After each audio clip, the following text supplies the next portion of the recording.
it doesn't matter much at all what you believe about vaccines until we invent really important ones, until we have a pandemic that's killing everyone, and it's not, it's measles plus, okay, I can tolerate what you think about measles because not that many people die from it. It's just a big hassle in the end. But no, when we have this new pandemic that is got 75% mortality, and uh, it's not there'll be no pretense of being polite in the face of these beliefs. It'll be a moral emergency because it has to be.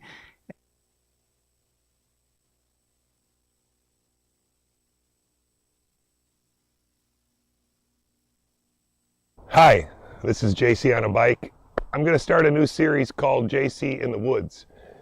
This series is going to be a storytelling series. It's a little bit of American history and a little bit of modern history, and the idea is to try and relay some of the things that I've been studying and reading about since I was a teenager. A lot of these things in history are called conspiracy theories, but actually what they are real history. So what does the New World Order want? They want to end nation states. They've always wanted to end nation states and bring in one world government. That one world government has always been spookily attached to the United Nations, and so it wouldn't surprise me if that's in the end the way that we go. We will crash the euro, a fiat currency, newly instituted about 20 years ago. We will crash the American dollar because that's also a fiat currency, and then we will have most of the population of the Western world asking for a solution, and that solution will be a one world government with a new one world currency. Let's talk about it in the woods.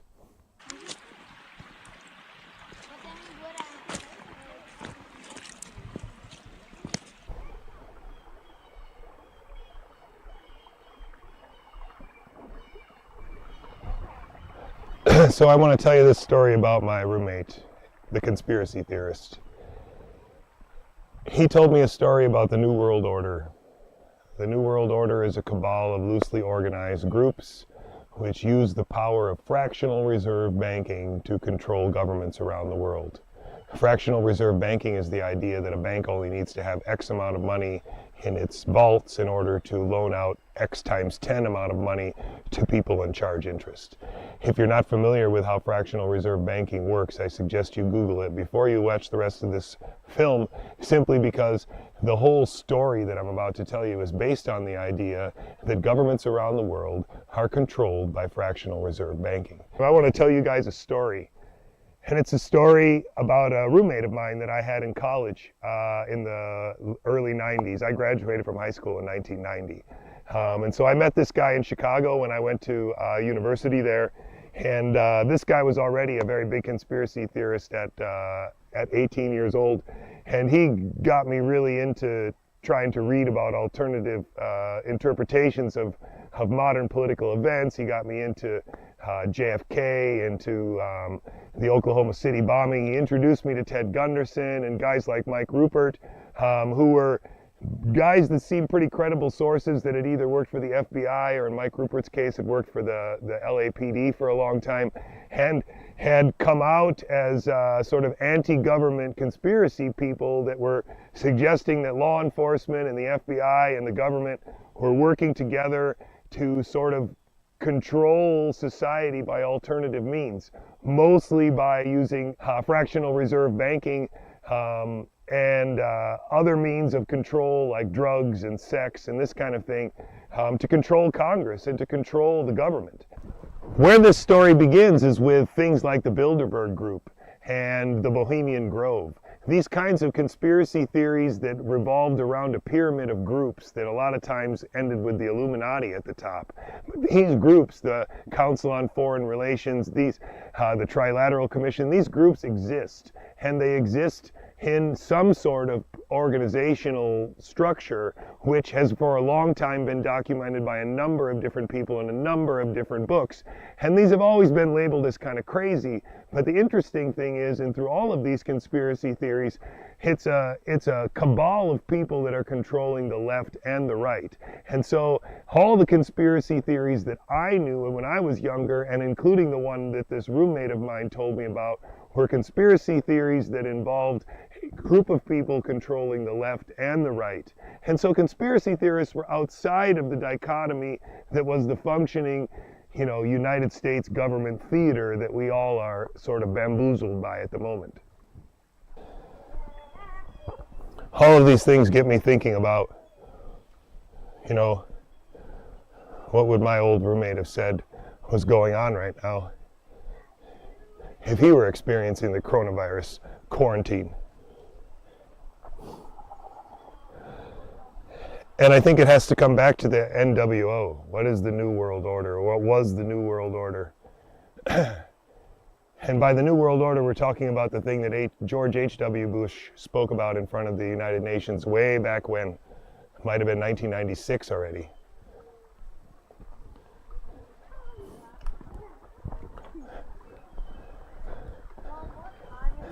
And as we think about this stuff, you really need to remember your history. If you don't remember your history, then none of this stuff will make sense. But if you remember your history and you go back, piece by piece, this stuff just falls together. And the most parsimonious explanation is that the theater is still in business. And it's the same theater.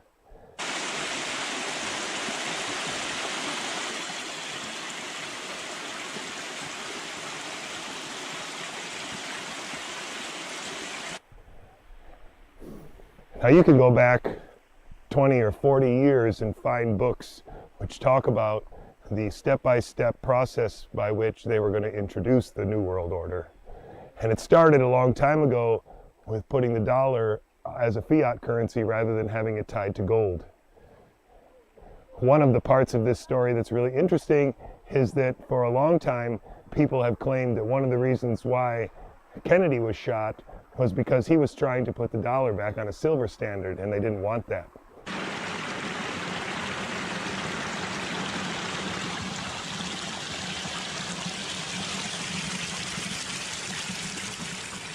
Anyway, the point is that back in the 90s, they were telling all kinds of stories about how this cabal of rich people, connected people, were controlling governments using a combination of pedophilia, sex, drugs, and money, and that through bribery and blackmail, most of the U.S. Congress was controlled.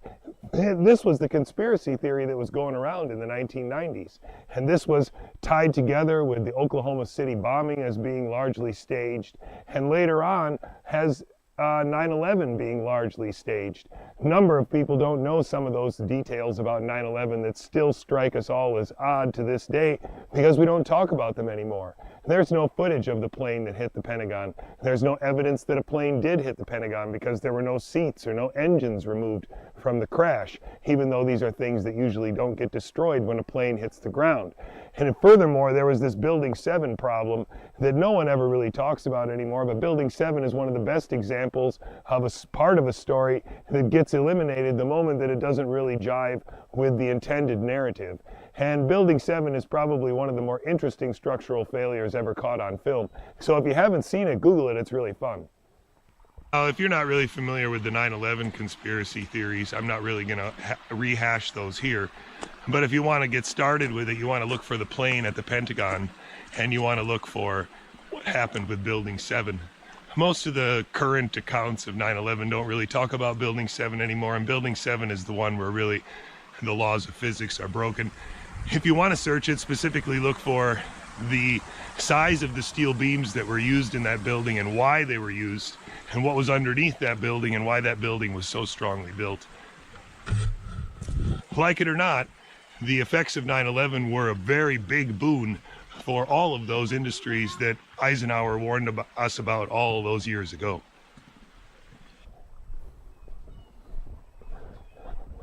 Then you say to yourself, well, Jay, come on. That's not a very scary conspiracy. That rich people use money to control politicians, that's no big deal. But it's not just controlling politicians. The story in the conspiracy theory is that they control governments, and by governments, then they control society. Societies are the world. So global governance in this NWO conspiracy model is a group of people not connected to the Democrats or the Republicans or the Labor Party or the Tories, but that work above and beyond these silly divisions that we fight about. And the thing that is really creepy about this is that the New World Order, as it was codified in the 80s and 90s when I was into this, when I was younger, the New World Order wanted a few things already back then. I think one of the things that you can really look up, if you haven't seen it, is Aaron Russo's movie. If you don't know who Aaron Russo is, he's a director from the 90s and made a lot of movies for Hollywood before he became friends with one of the Rockefellers. And the Rockefeller boy told him the plan.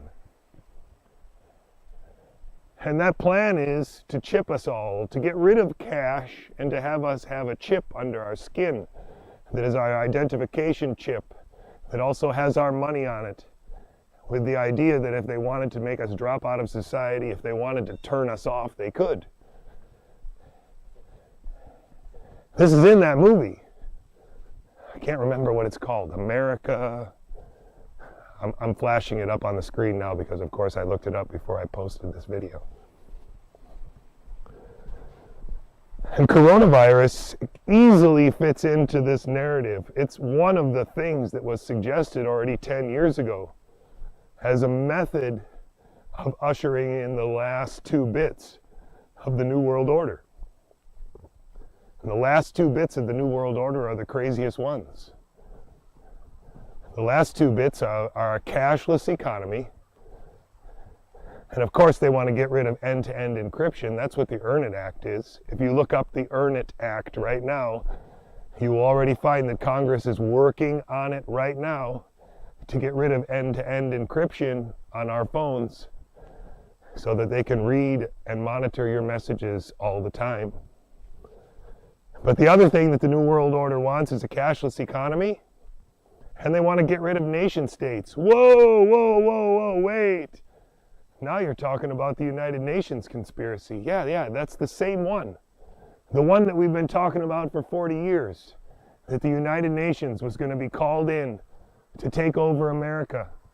And we would surrender our sovereignty to the United Nations.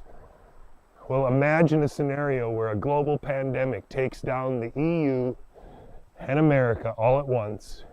And we're begging them for a global government led by the United Nations. They're going to get rid of the elections because, of course, we can't have an election now. It's already happening. The primaries are being canceled.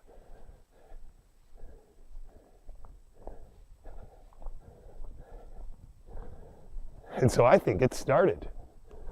I mean, what a wonderful, exciting time to be in America when this kind of stuff, when everything aligns so well with the history conspiracy theory that people have been telling for 40 or 80 years about how the Federal Reserve Bank is just actually a cabal of privately owned banks controlled by privately owned banks.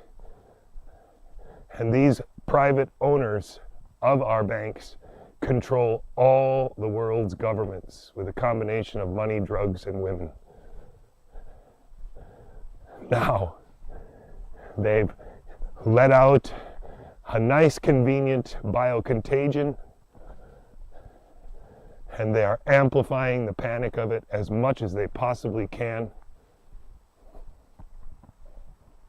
And we will be left with China and Russia against the rest of the world.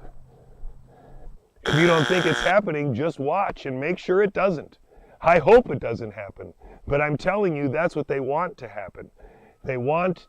We'll actually be left with India. But that was one definitely wrong thing there. Whoops.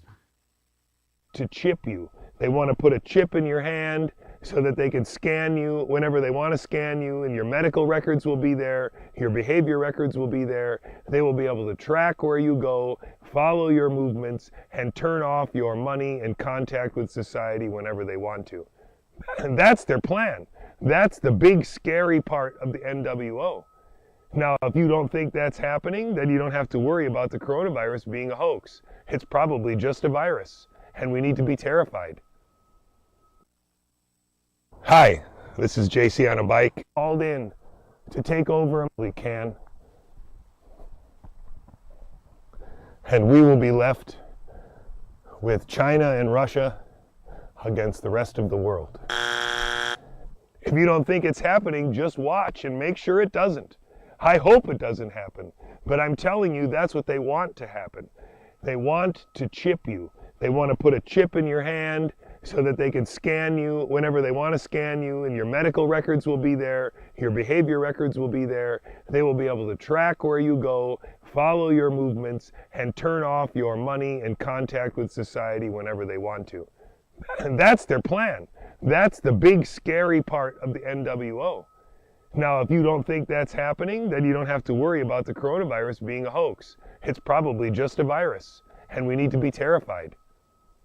But what if it's not? What if this is a plan? What if this is the final stage of that plan? The plan that people have been talking about since the 50s and 60s. The plan that people have been talking about since Kennedy was shot. The plan that people have been talking about since the Oklahoma City bombing. The plan that people have been talking about since the League of Nations was instituted, followed by the United Nations. The plan that people have been talking about since the IMF was first instituted, and the World Bank. The plan that everybody's been talking about that originated with the Rothschilds. What if this plan is real? And what if the coronavirus is a part of it? That's the scary story of real human history. Not everything perfect there, but it wasn't too bad. I would have to say that's not too bad. Welcome to the show, ladies and gentlemen. This is Gigaohm Biological. It's a high resistance, low noise information brief brought to you by a biologist. I'll see you in a few minutes.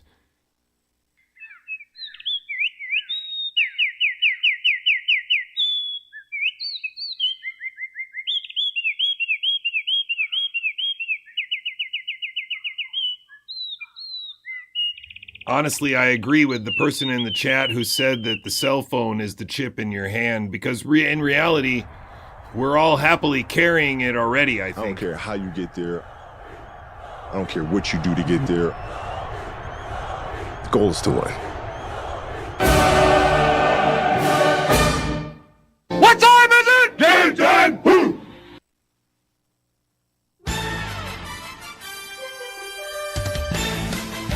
Yeah, ladies and gentlemen, it's an interesting battle we're in right now. We do need to keep our wits about us. We do need to love our neighbors, stay focused on the biology, and definitely not take the bait on social media as we struggle through our daily ride. The daily grind is never going to go away. And I think the best way we can think about it is what Solar Fire said. You have to think of the cell phone as already basically a chip in your hand. It can already be measuring an awful lot, especially with regard to what you're thinking every day and how you react to thoughts that are put in front of you. And that's why I keep saying we got to get our kids off of social media before they completely acquiesce to that programming, before we lose control of what's in front of them. We've already lost control of what's in front of their eyes. And so please understand how imperative this is, how important it is that this is the most important non-compliance. Ladies and gentlemen, autism spectrum disorder is a mythology used to make sure that intramuscular injection is never questioned as a methodology, that virology is never questioned as a science, and public health is never questioned as a reason nor an answer. And you can say the same thing about pandemics and gain of function, that we've been fooled into believing, into teaching our kids if we don't get out of this trap. That is the trick. We have to teach this stuff to our kids so we can still choose to opt out by teaching them a new model of biology which precludes this nonsense. And that's why Gigaohm is the biology they choose to ignore, because we have, I think, a monopoly on that idea, a monopoly on that new model, because they can't afford to take it from us. It's the truth that will set you free, I think. And we're in the process of making it into a high school / freshman biology course. And at that point, we'll roll it out publicly, and all of you will be able to enjoy it, share it, and push it around. The voice that you hear is that of Jonathan Cooey. I'm Chief Biologist at Gigaohm Biological. I come to you live out of the back of my garage in Pittsburgh, Pennsylvania. The occasional bouncing you hear is the working out of my son in the garage with a basketball or two. You can find the work of my academic career on the National Library of Medicine's website, PubMed, using my last name, my first two initials. You can also find a lot of my ideas contorted and distorted by a traitorous American author on Substack called Jessica Hockett, writing under the Substack Woodhouse 76. She has fake dialogues with Claire Craig of Heart and Pierre Corey, formerly of FLCCC, now the IMA, and also with Mike Yeadon, the guy from Pfizer, and Jay Bhattacharya, our current Health and Human Services Secretary, who claimed many times to have learned more biology from me than anyone else during the pandemic, and now doesn't seem to need to call me. By the way, the YouTube channel JC on a Bike is currently under a strike and has been suddenly limited because apparently I don't have sufficient channel history. And so because of that reason, I'm now streaming on my second channel, JC in the Woods. And so if you would do me a favor and go ahead and go to YouTube and subscribe to that channel, because that will also help me there, because there's only like 170 who have found that. And then while you're at it, you can look up JC on the Hardwood and also subscribe to that channel, because that's where a lot of the new biology is going to show up very, very soon. We seem to have to spread it a little around, and let me just say it very clearly from the corner here. Hopefully I did this already. No, I didn't. Darn. Let me set that up quick. I didn't do it on either computer. Now that's really some serious negligent production here. I apologize for that. I do need to lower this to A. And then at least this one should work while I goof around. Nope, it's not either. Focus. Darn it. Sorry about this, guys. I'm really just not at my game here. Let me see if I can switch this on and then focus again on my hand. Whoa, is that right? Go. That's it. So, what was I saying there? I don't even remember anymore. Anyway, this is all a work in progress. I've helped Robert F. Kennedy Jr. write his Wuhan cover-up book. If you look in that book, in the acknowledgments page, you can find my name, along with a lot of other names of people, especially at the first paragraph of the acknowledgments page, that know that most or all of the stuff that I teach regularly on my stream, I was already teaching everybody at Children's Health Defense at the end of 2023. So there are just a few rock solid home runs contained in that book, just from the perspective of the acknowledgments page, and all of that being basically a witness list. And number two, just the contents of the book, and especially the kinds of things that I added in there. And again, a good friend of mine is Jay Bhattacharya, although he often defers to me as the biologist. In the last interview I did with him, and has told me many times over the course of the pandemic that he's learned more biology from me than anybody else. He just can't really tell you what that is. It's kind of like how Panda and Woodhouse 76 and Nick Hudson all behave with regard to what they've learned from me. This is really, unfortunately, a stream from an American out of America. And so a lot of times it's going to be hard for you as a foreigner to really hear what I'm saying, because you will inevitably see an incredibly distorted picture of what's happening in America, and an overemphasis and relevance of Donald Trump and his many minions, and the show that they put on. They are very good at putting on a show, and I'm sure that social media around the world is very good at amplifying that show as part of an ongoing breakdown of the American democracy. And I assure you, that is an intentional illusion. And if you're from the Netherlands, from the UK, from Australia, know that they murdered people in America in 2020, and they told you that it was a coming pandemic. In the same way, they're now sort of smearing the American democracy on all sides and then telling you that it's the collapse of America, when in fact it's much more complicated than that. This is a plan that's been long on the way, and it has a lot to do with a national security priority around the Human Genome Project. So please remember that the advice of this this stream, I'm glad you found yourself here, is to stay focused on the biology and what we can know and what they can't. Don't take the bait on social media, which is more and more transforming into a message of get off of social media and finally love your neighbor. And that means getting to know them, getting to understand their values, getting to understand who they are so that we can start to take stock of what communities we live in. And if it's not possible for you to do that, you might consider the fact that you might be in a tragically dangerous situation should there be even a brief interruption of the power, water, or supply chain. Because these are all relatively reasonable possibilities at this stage. If for no other reason, then we are slowly transitioning into a period where the kind of beehive level of activity and consumerism is going to be no longer possible simply because a lot of those links in the chain are going to become weaker.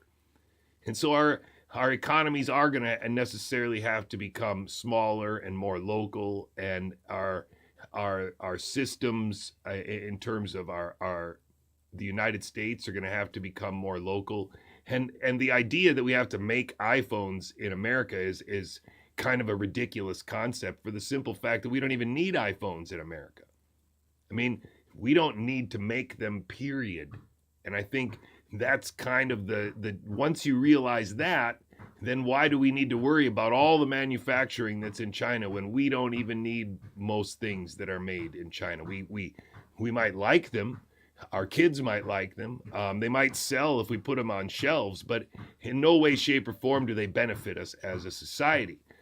Maybe they make our garage sales more interesting, or they give people in America a lot more things to collect. But I mean, in the grand scheme of things, I think there's a very easy way out. It's not a tragic thing at all, what we see ourselves faced with.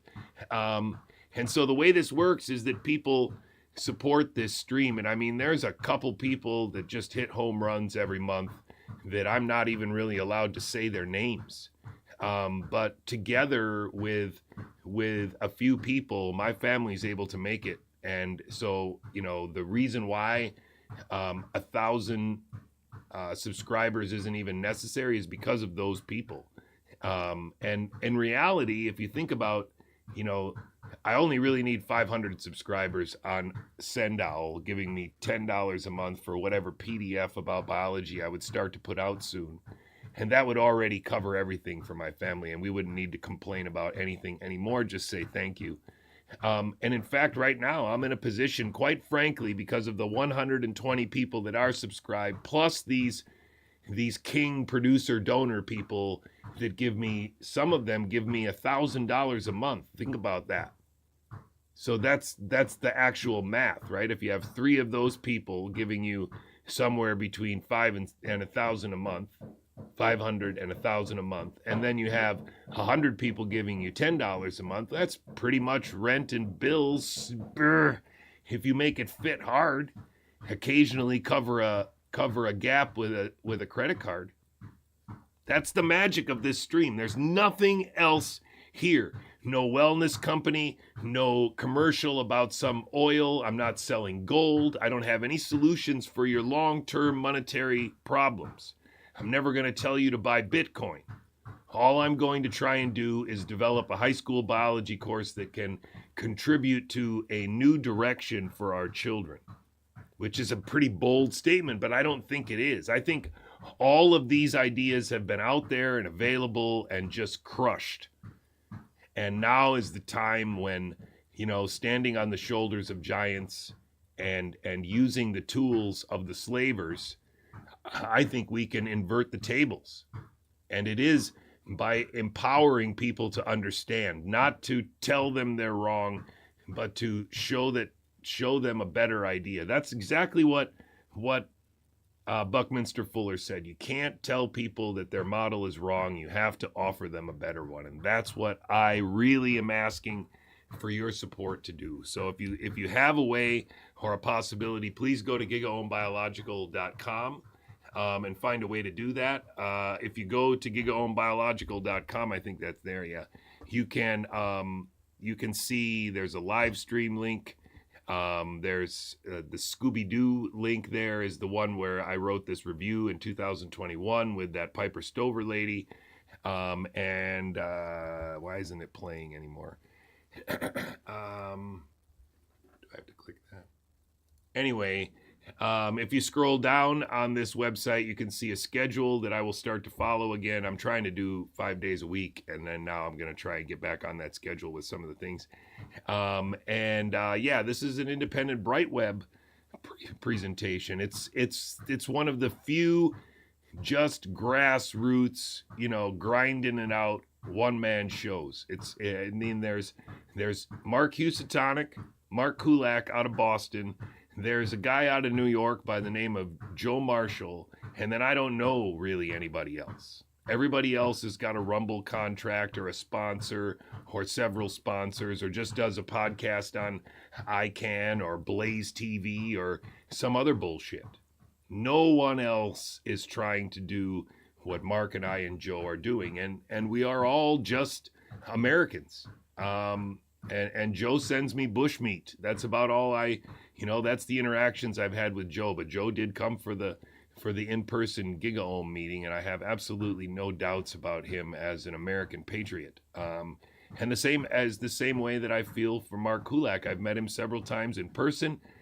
He has stayed a consistent man of honesty and integrity, and I don't have any other people to compare him to, because the people that I know that had the kind of integrity that Mark and Joe have shown me over the last couple years, especially Mark, the only one I knew is Nathan, and he's dead.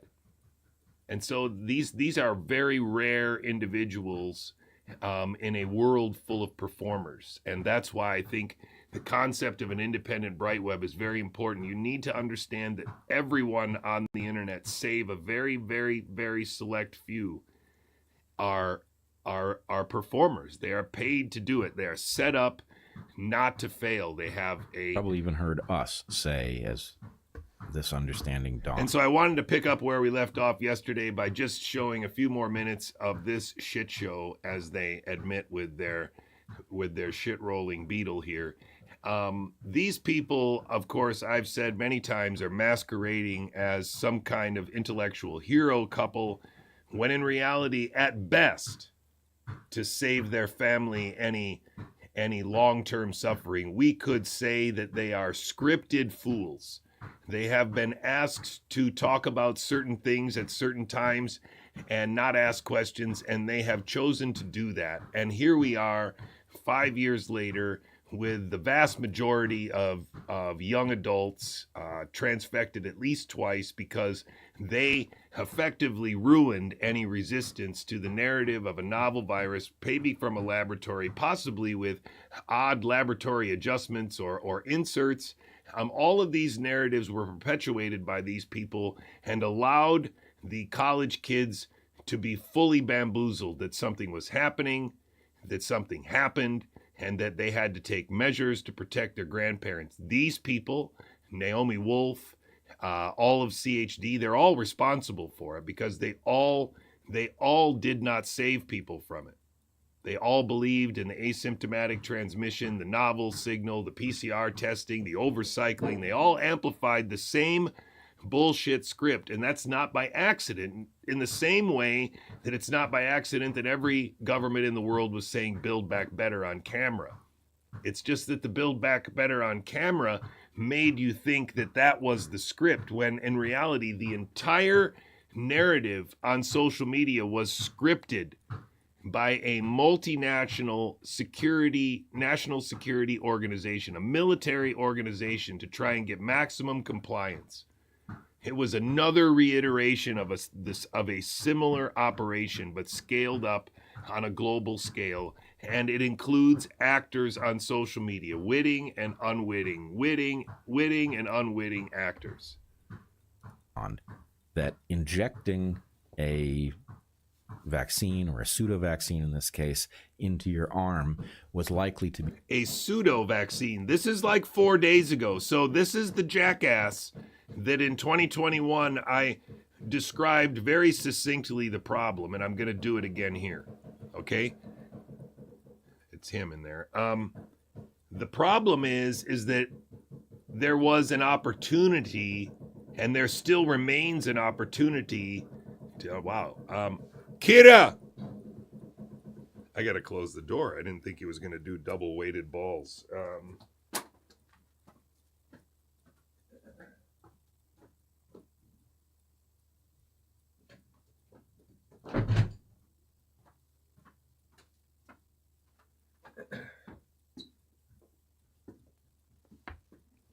Honestly, I never thought I would say double weighted balls on live streaming. But anyway, the door's closed now. So what I wanted, this almost broke my concentration here. What I wanted to do was point out that this script cannot be explained any other way, because I had explained to them why it was so important to say transfection. And the reason is very, very important for all of my viewers to understand. I don't know if I've said it enough times in all the repetition that I do, but I want to make it very clear. There are hundreds, more likely, there are probably tens of thousands. Listen to that number carefully. Tens of thousands of professional, academic, actively working professional biologists and biochemists that use one form of transformation or transfection, many perhaps, in their daily, weekly, monthly experiments. That means that there are potentially tens of thousands of academic professionals that should have known that using lipid nanoparticles to transfect humans via intramuscular injection was one of the most absurd methodological concepts to ever be proposed as a, let's say, well, we have no choice but to just do it because this is such an emergency. There were tens of thousands, and there remain tens of thousands of academic biologists that could listen to me talk and say what I'm saying and repeat it in their head and go, holy shit, he's right. It wouldn't take them very long. Almost every neuroscientist that works on animal model is transfecting it in some way or another to put optogenetics in their head, to upregulate the expression of a protein, to make certain neurons glow in the dark so that they can look at them later, or even glow in the dark in real time so that they can image their calcium signals. And all of these experiments are terminal, they do damage, and they require transfection. And the only difference between those experiments and what was done with the mRNA is that they put it in the muscle. There is no magic Peter Cullis special formulation of lipid nanoparticle that's safe, because that is a lie. But it's just one of the lies, because it was always transfection. It was always transformation with the adenovirus, and there is no joke here.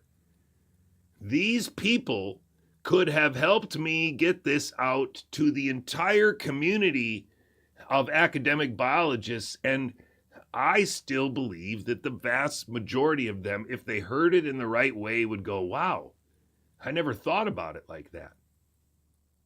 At the time, at the University of Pittsburgh, I couldn't get anyone to hear it, so maybe I'm wrong. But I'm telling you, this is the kink in the armor that had to be prevented and protected and paneled over with this performance, and specifically with Brett Weinstein, who was hooked up with me by Piper Stover, who no one cares about, who Kevin McCairn didn't care about, Kevin McKernan never bothered to care about. They all just kind of ignored the fact that I wrote a review with Piper Stover. I mean, the whole reason why I got connected with Brett Weinstein was because I wrote the review and he read it. I mean, it's crazy, this. It's crazy what we're dealing with here. These people are imposters. Imposters of the highest order, because they haven't even become the cat herders that they are with the apparent social reach that they have by merit. They have been given it. They have had it programmed for them in the same way that YouTube is now just programmed against me, I guess, because I have not sufficient channel history. So let's listen to what these geniuses said after it's the spike protein. I got a prediction. It's going to be the spike protein. They're going to blame it on the spike protein instead of all the things that I thought of myself about the vaccines, or these pseudo vaccines. This is a pseudo adult and his pseudo adult wife. Be very low quality in terms of creating immunity to the disease, because what you really want is immunity on your surface, on your mucosal surfaces where you contract the disease. But what I came to understand is that actually what they delivered was guaranteed not to work in the way that they claimed that it did work. It was guaranteed not to control the spread of the disease, because by injecting it into your arm rather than having you inhale it onto your mucosa or something along those lines, it can only prevent the virus from moving between your cells, which means... And so now understand very, very distinctly that what this is the exact immunology that I was teaching him in 2021, which I've now, through further study and review, have refuted.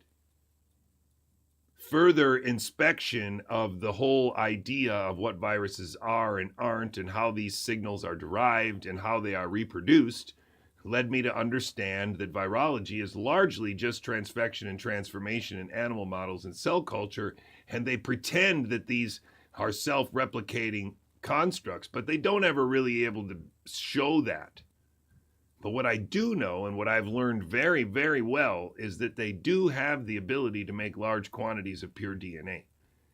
And they can take those pure DNA quantities and clean them up pretty well, and then use a commercial enzyme to convert them to fairly reliable concentration of RNA. And that RNA would be sufficient to do a lot of the experiments that I understood I was doing as a neuroscientist. It would also be more than sufficient to accomplish what they claim to have accomplished, which is produce this transfection for billions of people. The trouble is, had they done that and done it faithfully, then a lot more people would be noticeably ill, sick, or dead. And so the only explanation for that is that they, of course, met this ridiculous manufacturing quota and provided it so quickly because, of course, it's easy. They use placebo. But what Brett Weinstein is going to do here is say nothing about anything to do with the novel virus, the sequencing of it, the PCR used to detect it, nor is he going to question anything to do with its existence, the functionality of these other drugs like ivermectin and hydroxychloroquine on solving the novel virus. But he's also not going to question the idea that there are lots of other respiratory viruses, including other gain-of-function viruses. Listen carefully, because this is scripted bullshit. After you've already got an infection. Now, on the one hand, you could say, oh my God, how did they miss that? Do they really understand immunology this poorly? And the answer is no. This is a feature, not a bug. So this is your contribution. This is my putting together what I now understand, having come to learn about mucosal surfaces having separate immunity, the fact that an injection is not in a position to prevent contraction of a respiratory virus. And every time they tell you. I mean, is he going to have Joe Lee on to tell us that the antibodies can't cross the lung-blood barrier? And so since they can't cross the lung-blood barrier and reach the mucus, then it's stupid to have antibodies in your blood?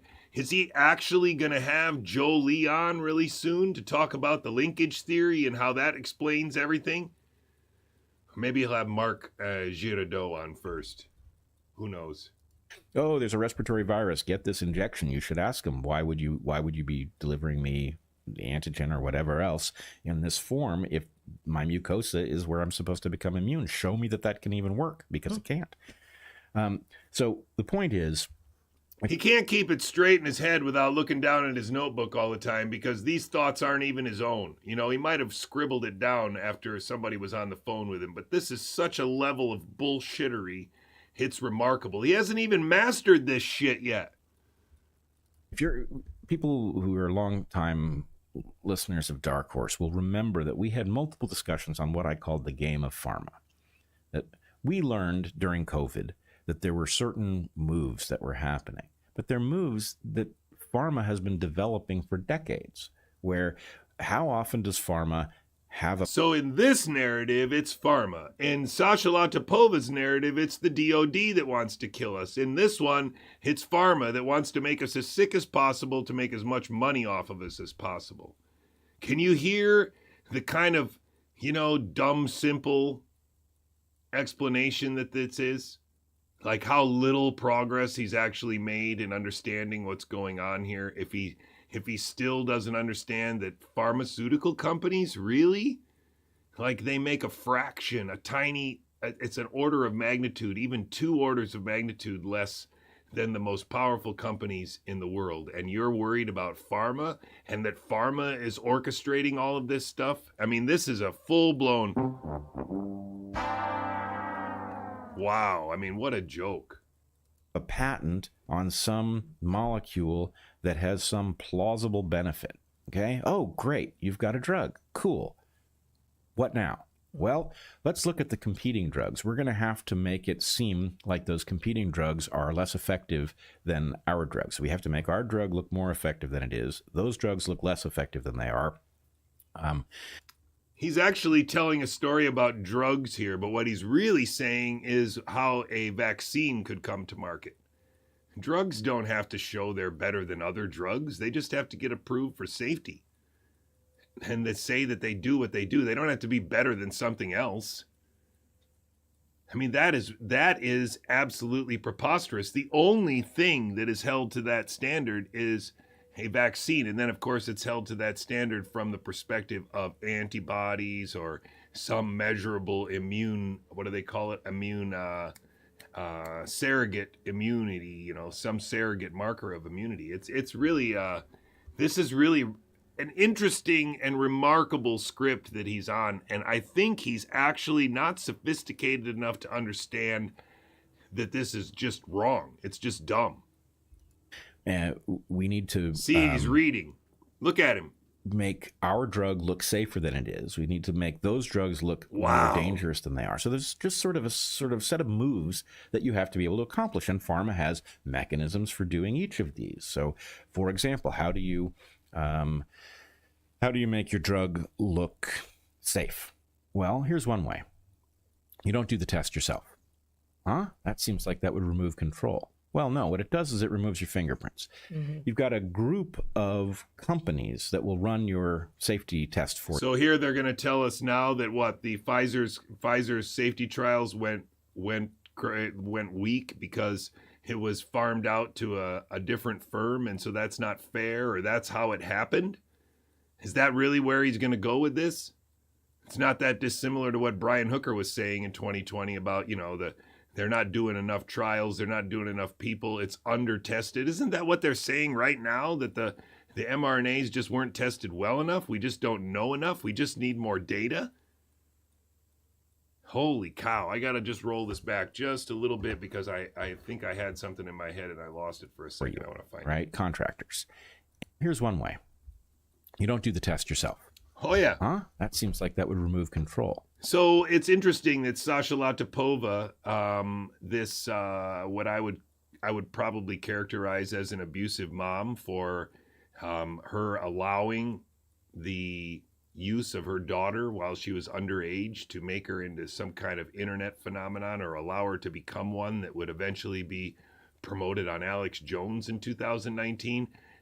There are some really awful, gross videos that she made when she was underage, apparently with the permission of and even funding or assistance from the mom in some monetary way, because she has a narrator and an editor, and it would take me weeks to make the kinds of videos that she was making when she was in high school. And so it's really diabolical that someone as certifiably nasty as Sasha Latipova would be promoted by the Epoch Times and CHD with multiple interviews on CHD with Polly and Merrill, as well as on the Defender podcast twice with Robert F. Kennedy Jr. himself, wittingly or unwittingly promoting the mom of somebody who's clearly some kind of agent who, by her own daughter's admission, voted for Clinton. And the interesting thing about her is the reason why she's a retired pharma executive is because she sold a company to Pfizer, not that dissimilar to Mike Eden, actually. The reason why he was retired is because Pfizer bought his company. I mean, maybe I'm wrong about Mike Eden. I don't even care. The point is that Sasha Latipova is this absolute huge kink in their armor because she's a Ukrainian who funded a company that developed a way to screen people for a cardiac signal that would make clinical trials more successful for pharmaceutical companies. And she sold that technology that she developed with taxpayer money on taxpayer dime using public data from the University of Rochester with funding she got from Democrats, and sold it to Pfizer. That's exactly what they're describing right here, the despicable nature of how pharmaceutical companies work. Give me a frickin' break. They're all one show. They're all one little online only Substack, Rumble, Locals, and X. That's where these people exist. The moment you stop paying attention to those places as relevant, especially X, just get off of it. The only reason why I go there is to subvert it. And at some point in time, no one's going to be able to, maybe it's already now that no one can see me, and I shouldn't waste another minute on that stupid platform, but you definitely shouldn't. Well, no, what it does is it removes your fingerprints. Mm-hmm. You've got a group of companies that will run your safety test for you, right? Contractors. And they know that in order to survive in their business, which is doing experiments on behalf of some large pharma corporation, the pharma corporation has to get the answer that it wants. So they're in competition with each other to figure out ways to deliver the answer that pharma wants. So any company that does the test straight and comes back with evidence that the drug is dangerous, they're not getting hired again. So you can expect an entire little industry that always spits out the result that pharma pays for, right? Okay, so giving a shot in the arm to prevent a respiratory virus. Well, guaranteed to fail, which means there will be no control of the spread of the virus that causes people to want the shot that reduces the severity. Virus. The virus exists. Transmission exists. Viruses exist. RNA can pandemic. It killed millions of people. We should wear woodshop goggles and bandanas. Seriously. This is a monster, and it is a monster on a script. And if he's not a monster, he's a moron. Right? That's the simple fact. If they're selling a product, which when you and I talked a bit about this earlier this week, you correctly said, not a vaccine, it's a treatment.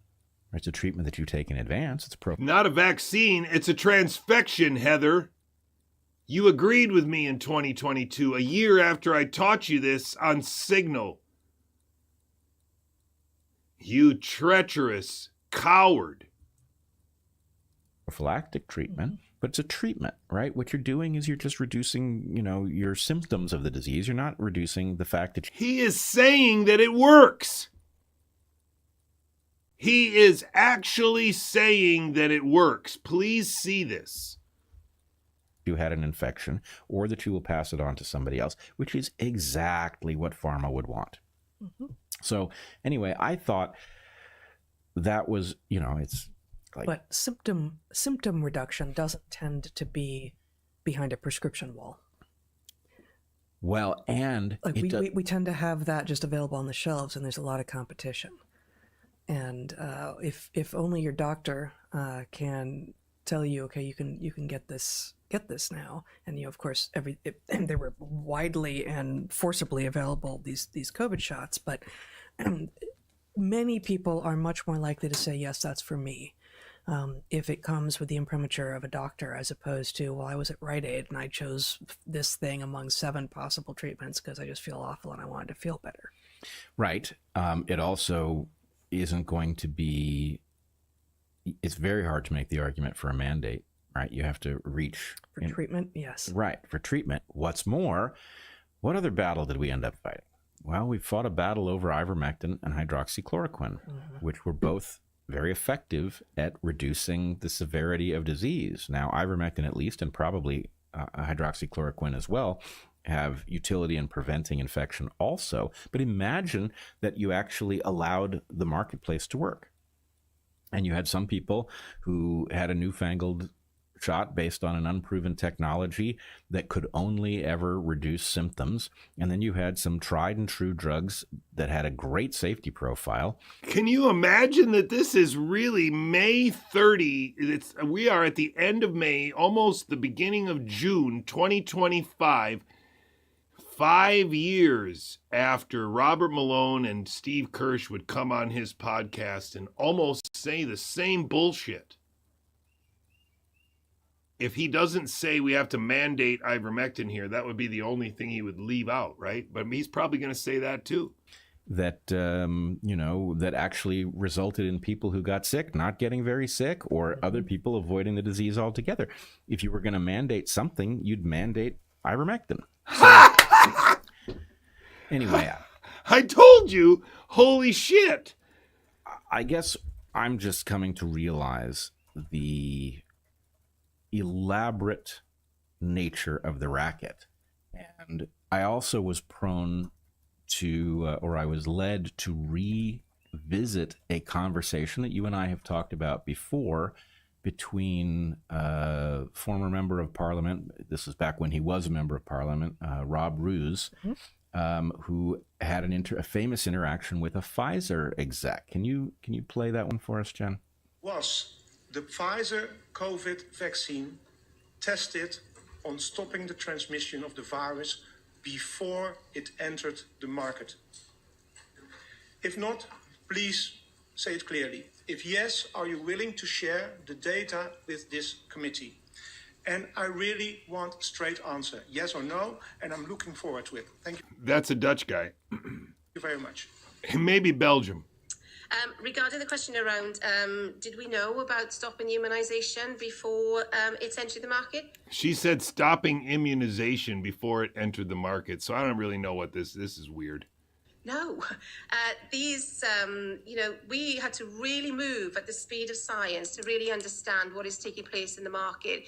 And from that point of view, we had to do everything at risk. So she's a bit unclear there and quite tone deaf. But what she says is, no, they didn't know whether or not it blocked transmission. In fact, they hadn't even looked because they were moving at the speed of science. When the real translation and specifically responsive to the market. Yeah, she says I remember this. We talked about it at the time, I believe. The speed of science bit is extraordinary. Like that's akin to follow the science. Like, okay, you just revealed that you're using science as a political battering ram rather than as an actual tool of human understanding. But they're also prioritizing the market over the actual science. Right. In fact, the market is all there is. Yeah. And if you think about what she says, oh no, we didn't even test it, because think about it from their perspective. This is the central narrative that I was hitting at before, and I just want to make sure that I keep hitting at it here. The idea that this needed testing, that's wrong. That the idea that, wow, we didn't test it enough. Stop lying! That's also wrong. And the reason why, and there are tens of thousands of academic biologists around the Western world, and some probably in China too, if they can understand English, that should have known better. Because once they heard that they were using a proprietary lipid nanoparticle to transfect people to a spike protein or any protein, all the alarm bells in your general biology head should have gone off, and you should have said, well, how in the hell is that going to work?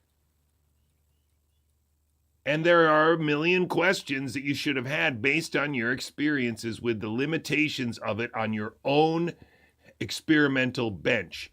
But unfortunately, these two jackasses are not people who can do that because they didn't do research that used transfection or transformation. They barely did any research at all. They did, they did ecology trips and specimen collection. It's a different kind of research than the kind of research where you're looking at the role of a molecule in a metabolic pathway, or you're trying to look at the role of a protein in the function of a cell. These are very different questions that are on a different level of analysis and a different level of methodological tool set and a different level of understanding of the biological complexities that we face. And so these clowns, while they pretend to be, the only systems people or complex systems are different than complicated systems or some other bullshit that they say, they have no concept of where this rubber meets the road with regard to molecular biology and genetics and biology and the whole idea of what I'm trying to transmit, which is that we are a pattern integrity that involves a complex levels of symbiosis that cannot be distilled down to we all have a molecular ancestor and therefore everybody is just molecules in chemistry, which is what this book insists is true. We just haven't figured out the rules of how physics and chemistry work out into, the homecoming queen loving the homecoming king.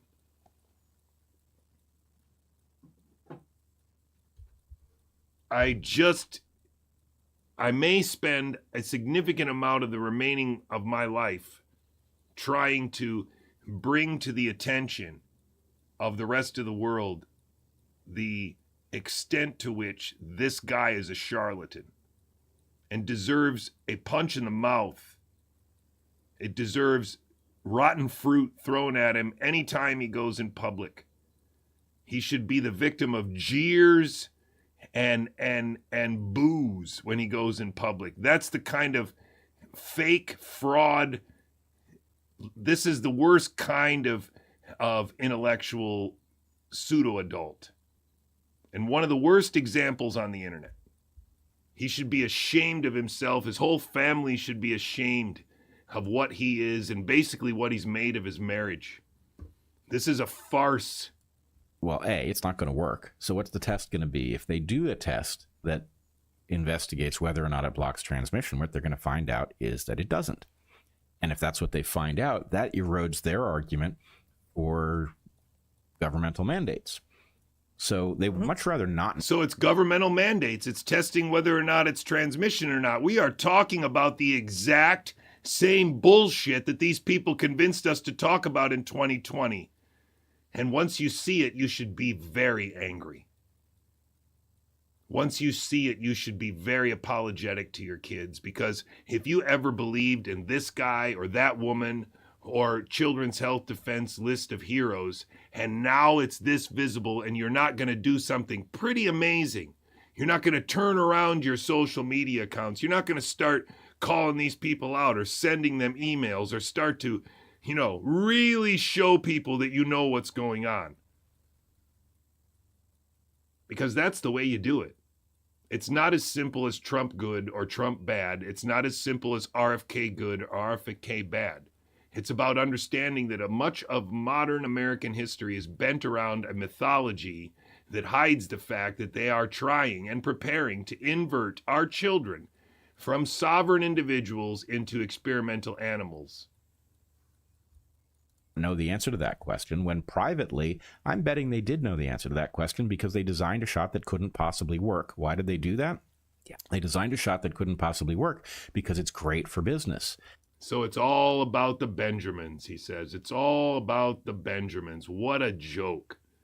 So no question about the PCR, no question about establishing PCR as an entire set of medical diagnostics that's never going to come under the scrutiny of the FDA, which probably should evaluate every one of them as an individual medical device.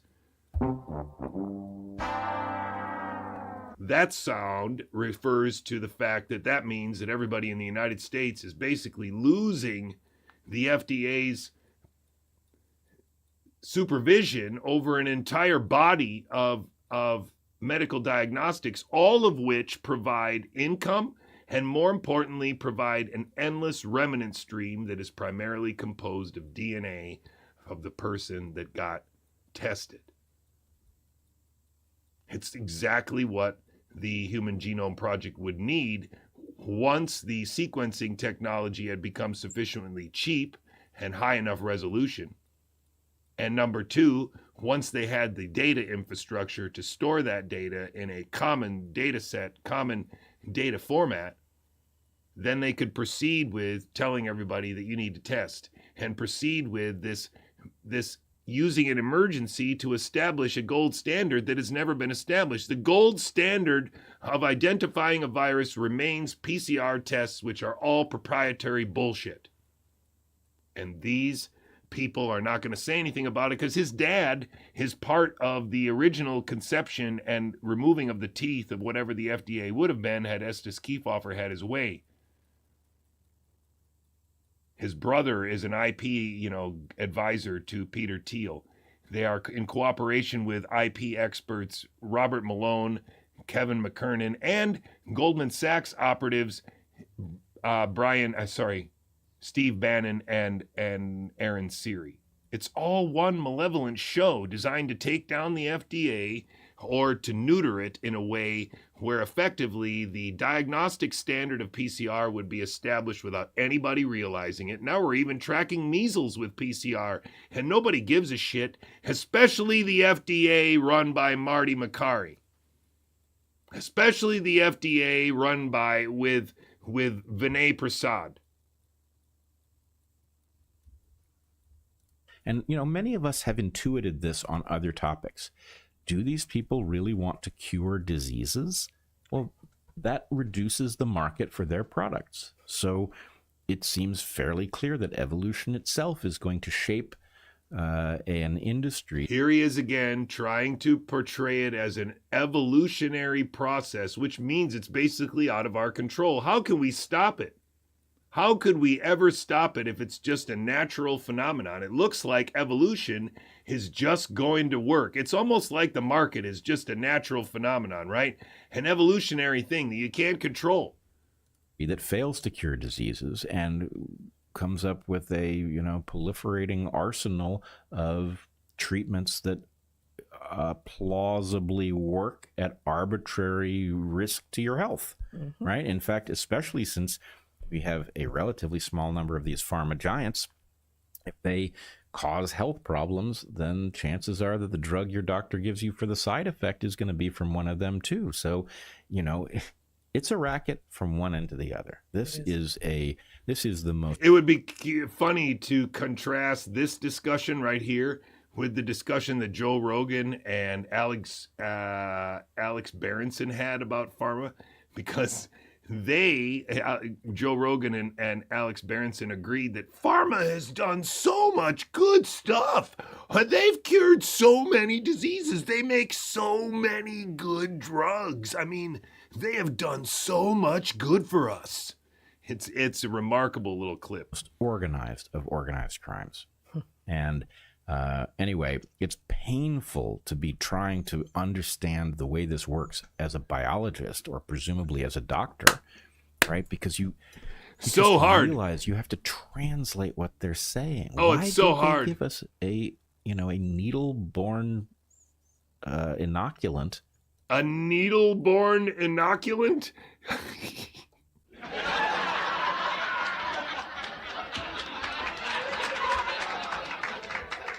Wow. I mean, that's...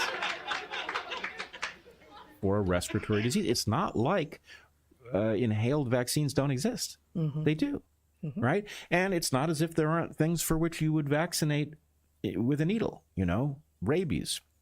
Rabies gets introduced into your tissue by an animal that bites you.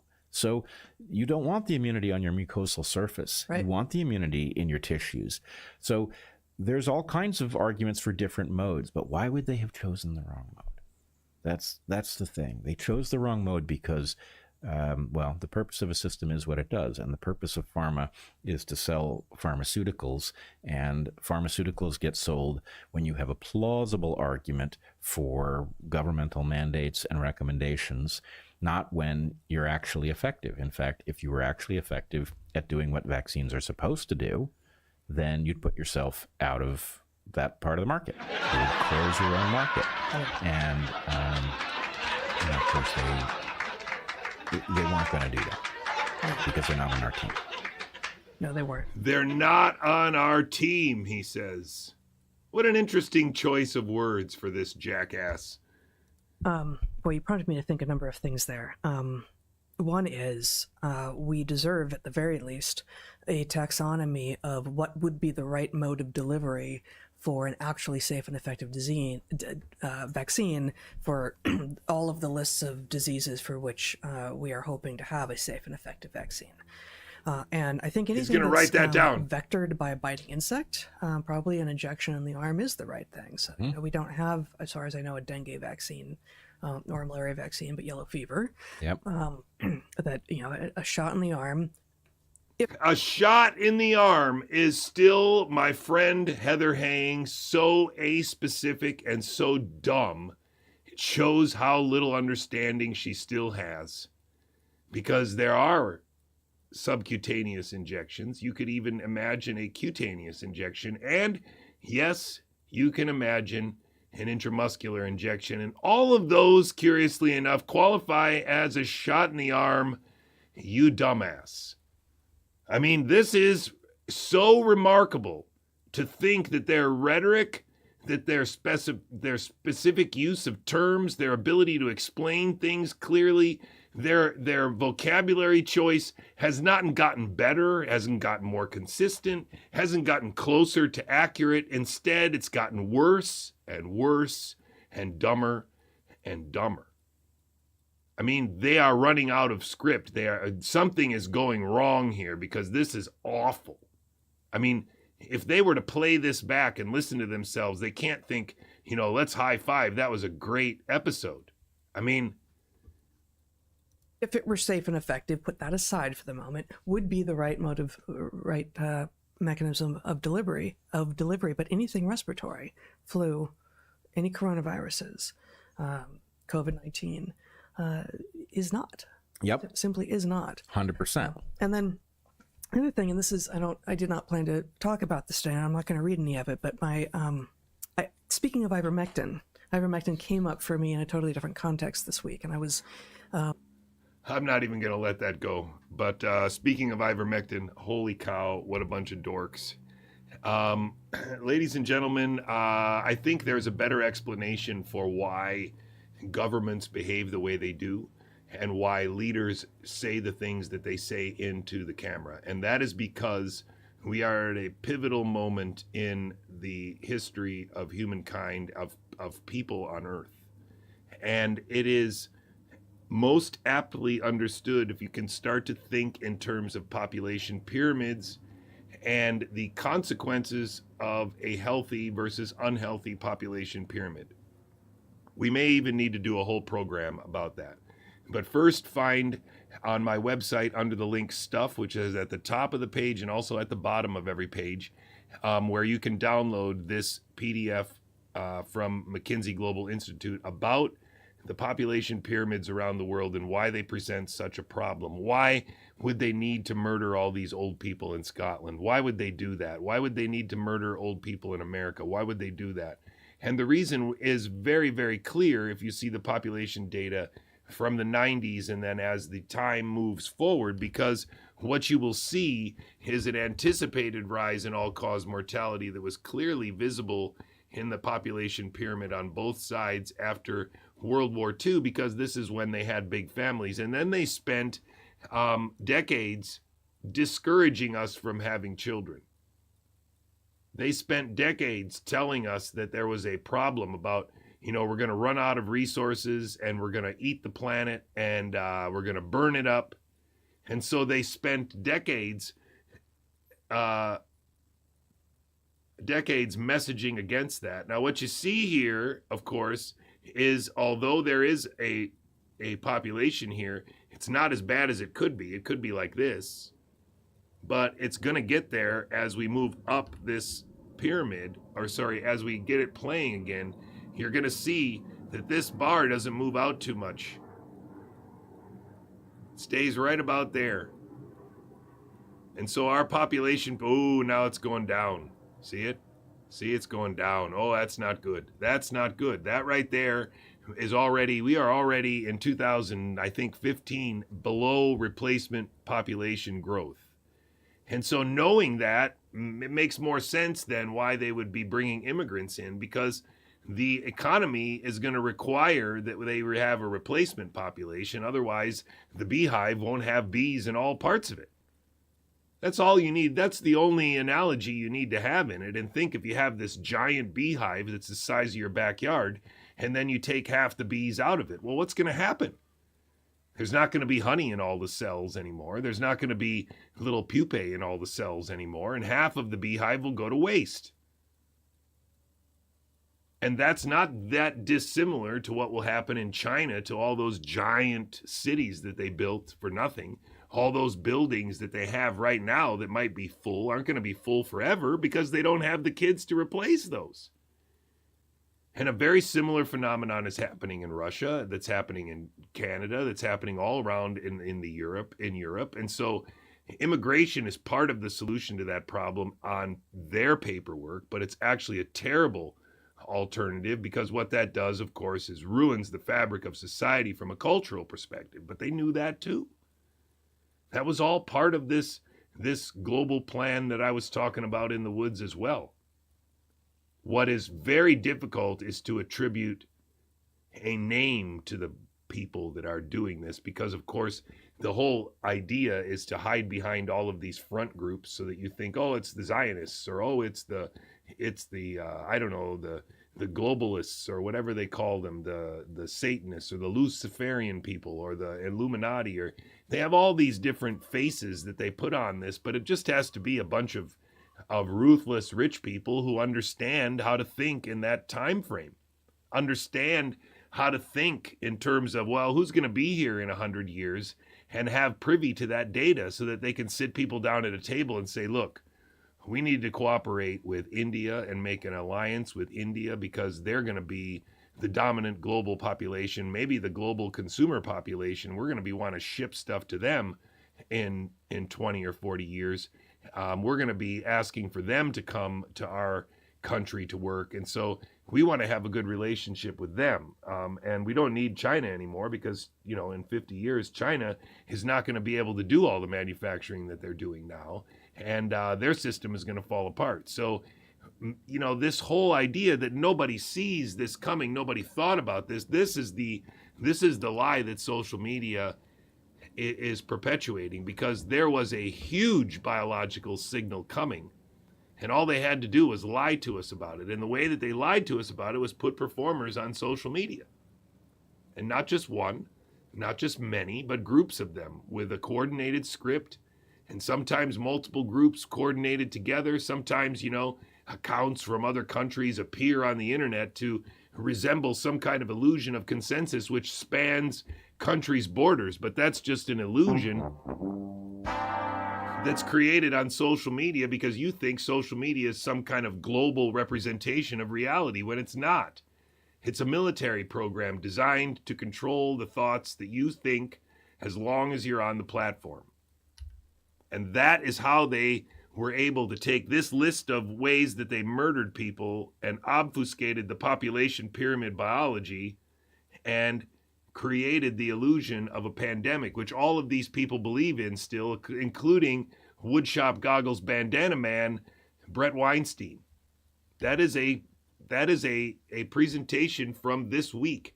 And so I do think that Grace's dad is making progress. I do think that he's going to, you know, maybe win some decision about the fact that the protocols were murder. Will we go back and review how many people are murdered? Will there be a giant class action lawsuit? I doubt it. I think this is worst case scenario. It's much worse than that this is going to fail, that it's being sabotaged by people like Mendenhall, who I've had a conversation with before, and I'm not really convinced that he's a total good guy, but maybe he's just one of these dudes who doesn't get it. Maybe he doesn't know what strict scrutiny is.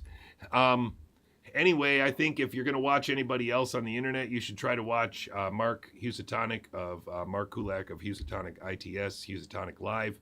I think his archive on the internet is bar none one of the best tools to try and figure out how this team of performers is organized and under whose mentorship they have been brought to us. I think that's one of the most important contributions that Mark has made to my understanding, is that I really understand the common ancestry of this thinking. I have read quite a few of the books that these people say are good.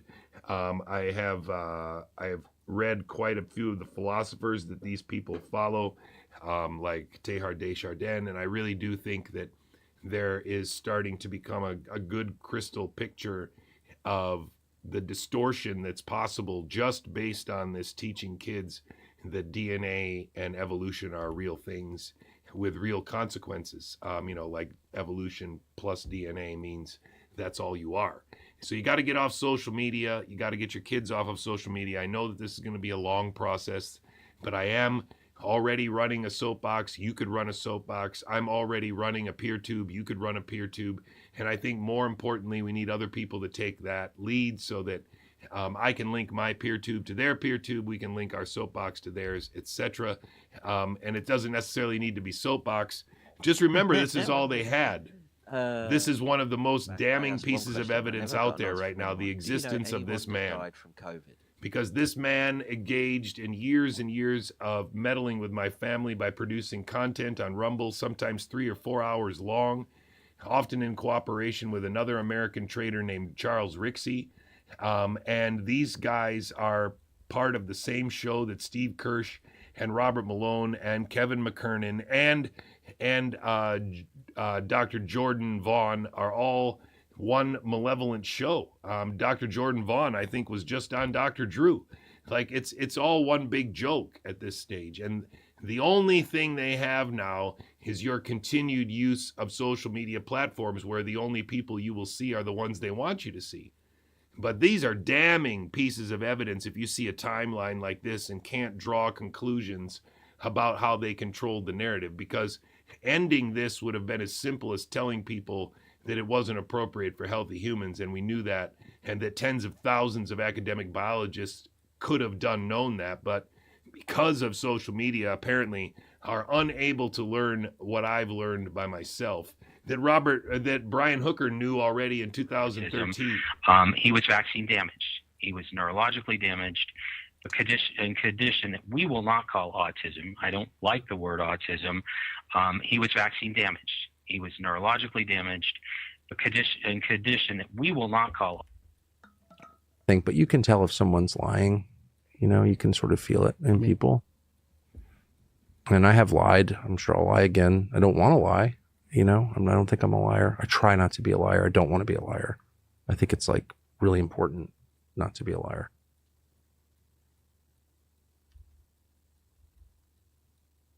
But you can tell if someone's lying. You can sort of feel it in people.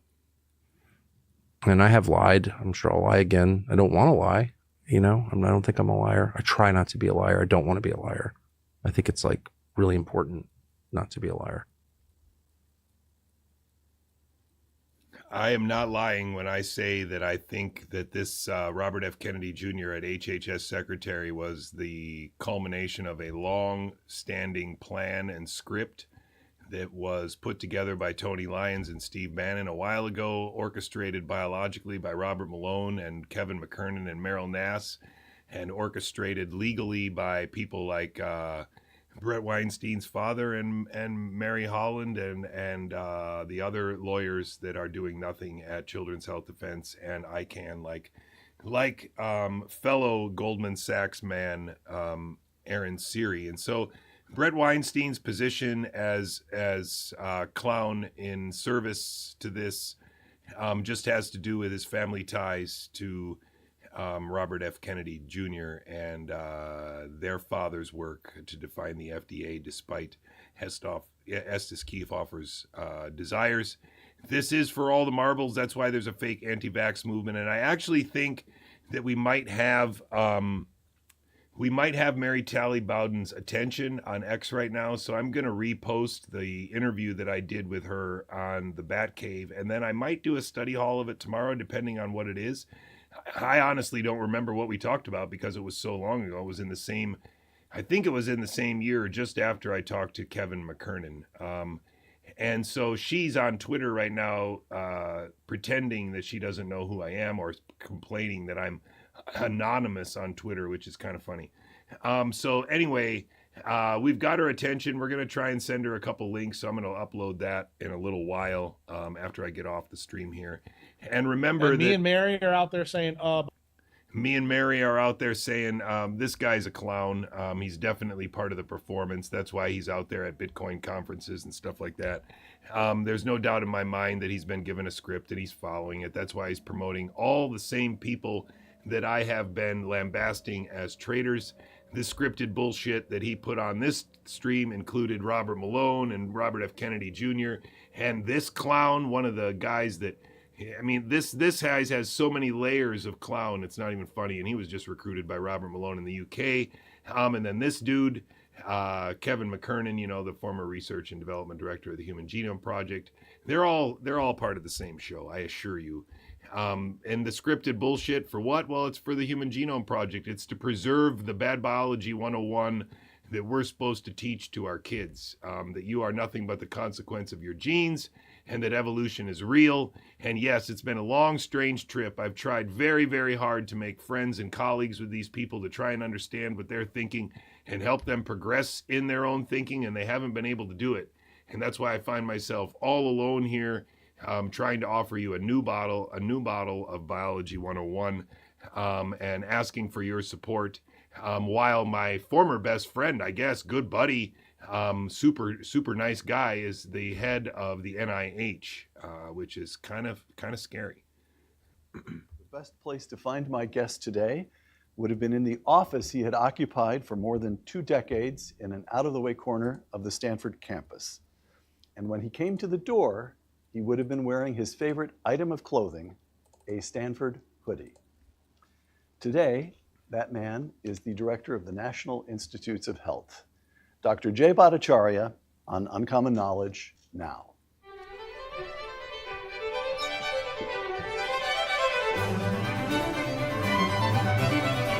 Isn't it a shame that they've used Thomas Sowell to kind of make this like it's almost like you have a Pavlovian response to this music and you think, oh my gosh, I'm finally going to hear a good interview. Wah, wah. Welcome to Uncommon Knowledge. I'm Peter Robinson. A native of India, Jayanta Bhattacharya. Did I get that close? I can't pronounce it myself, Peter. Right. He can't pronounce it himself. Shit. Jayanta Bhattacharya moved to the United States with his family when he was a child. After growing up in Southern California, Dr. Bhattacharya enrolled in Stanford University, where he earned his undergraduate degree, his master's degree, his MD, and his doctorate in economics. And then I'm not even sure that's possible. Every university I've ever been at, every program I've ever applied to, everything I've ever heard as advice was that you got to go somewhere else. You can't stay here. But he stayed there for everything? It doesn't even really make sense. He became a member of the Stanford faculty. During the COVID lockdown, Dr. Bhattacharya helped to write the Great Barrington Declaration, a document that opposed the lockdowns, calling instead for focus protection, that is, concentrating efforts on those most at risk while reopening schools and places of work. So he wanted to punish the old people, and he wanted to inject the old people and let everybody else run.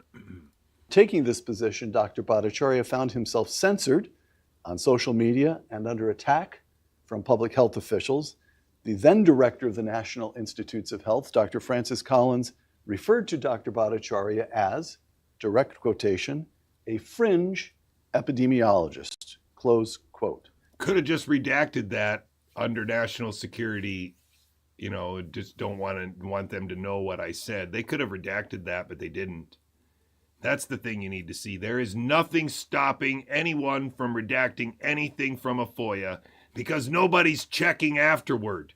It's not like there's this whole committee and they can do a replay and say, okay, is it fair that they did this? Come on. Stop lying. This is all part of the show. This is as dumb as saying that the diffuse proposal is obviously a real leak and we learned something from it. Come on.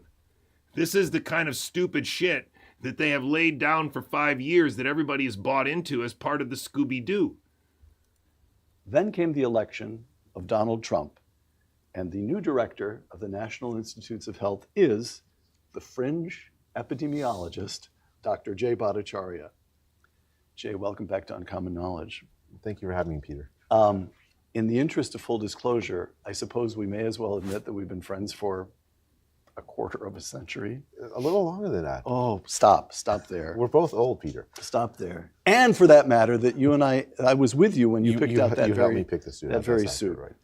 For your information, 5 days before Jay left Palo Alto to move to Washington, we had a conversation and I discovered that he owned exactly 2 suits and that one was a suit his mother had bought for him when he was on the high school debate team. So we went to a shop and bought some suits.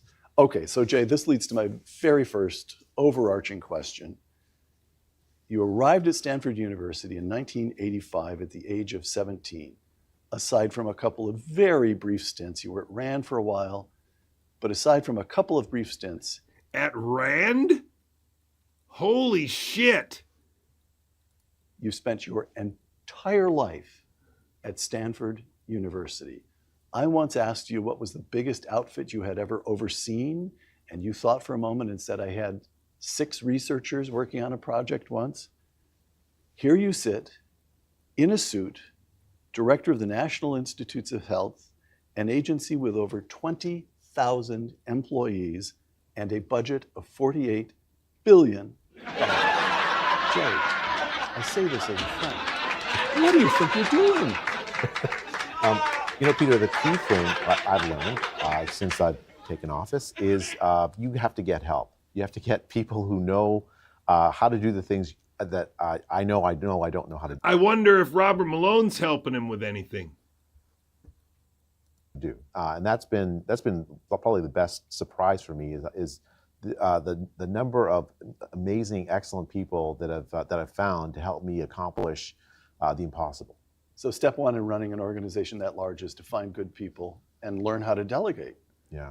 Okay, and that's been easy for you somehow. You have no choice. When you're running an organization of 20,000 people, you have to delegate. But the key thing, I think, is to provide a vision, a clear direction about where I would like to see the organization go. And there are real challenges. I'm sure you're going to ask me about that in just a bit, right? But, yes. That the challenge that the NIH faces in light of what happened during the pandemic. And I viewed that as my primary job, to convey both to the organization, but also it's not just a corporation or something like that. It's a government. It's the most important biomedical research institute in the world. It's a part of the federal government. It answers to the American people. So I have to convey not just to the people who work there, but to the American taxpayers. So we have a Surgeon General who went to Stanford Medical School and dropped out of a residency. That's also something here. We have Vivek Murthy. Murthy was also an Indian guy. Yeah, okay. There's a lot of things interests connecting we're now. supposed to be serving. You have to defend that $48 billion to the American people. You and I have talked on this show half a dozen times about the COVID experience, so we needn't go into that at great length now. But it forms the background of, as I understand it, but it forms the background of all your thinking about the NIH. So what I take as the central lessons of the lockdown is that the lockdown itself was an overreach. But why is the NIH responsible for that? I don't understand what this even means. What is he talking about? What is this bullshit? Am I wrong? What has the NIH got to do with this? That the public health officials were acting at least in large measure on political calculation and not entirely on science, that much of what they portrayed as science wasn't science, and that they got one big thing after another wrong. So you put up on X, you put up a post shortly after you were nominated. I am honored and humbled by President Donald Trump's nomination of the next NIH director, we will reform American scientific institutions so that they are worthy of trust. Again. So who are those scientific institutions? Is he talking about universities? Because that's I don't get it. What is he talking about? What institutions can he reform as NIH director? Can you put anything in the chat? What can he do? How's the project going? We've made some progress, but there's still a long way to go. Let's just say I had actually been studying the NIH as a matter of my own research for a long while before the pandemic. And so I had identified some problems. I mean, this is not all that novel because a lot of people identified the same problems. The fact that the NIH is responsible for addressing a crisis in the scientific community of people being unable to replicate basic work. Okay, so we've already moved on from reforming the scientific agencies or institutions.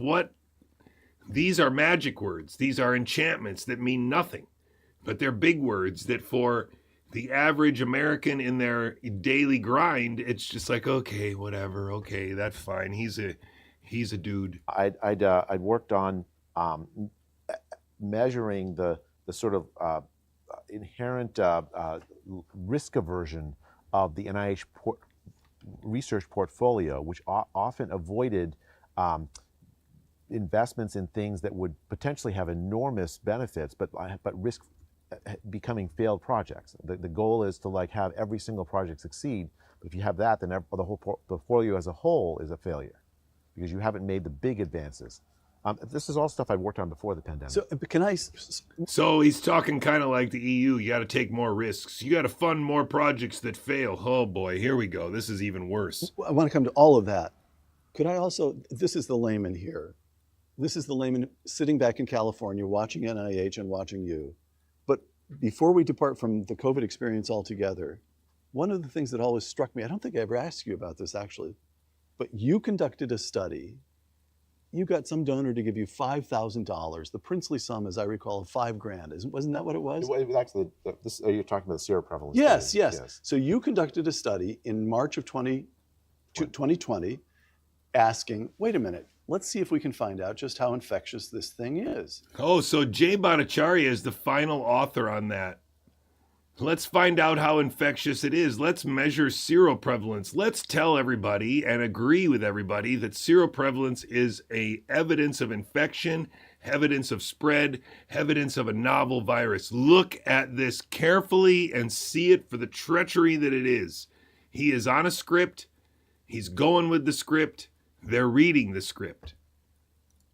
So you tested people in Santa Clara County and you discovered that it was more infectious but less lethal than the public health authorities understood. And it has always struck me. Look at that face. He knows he's lying.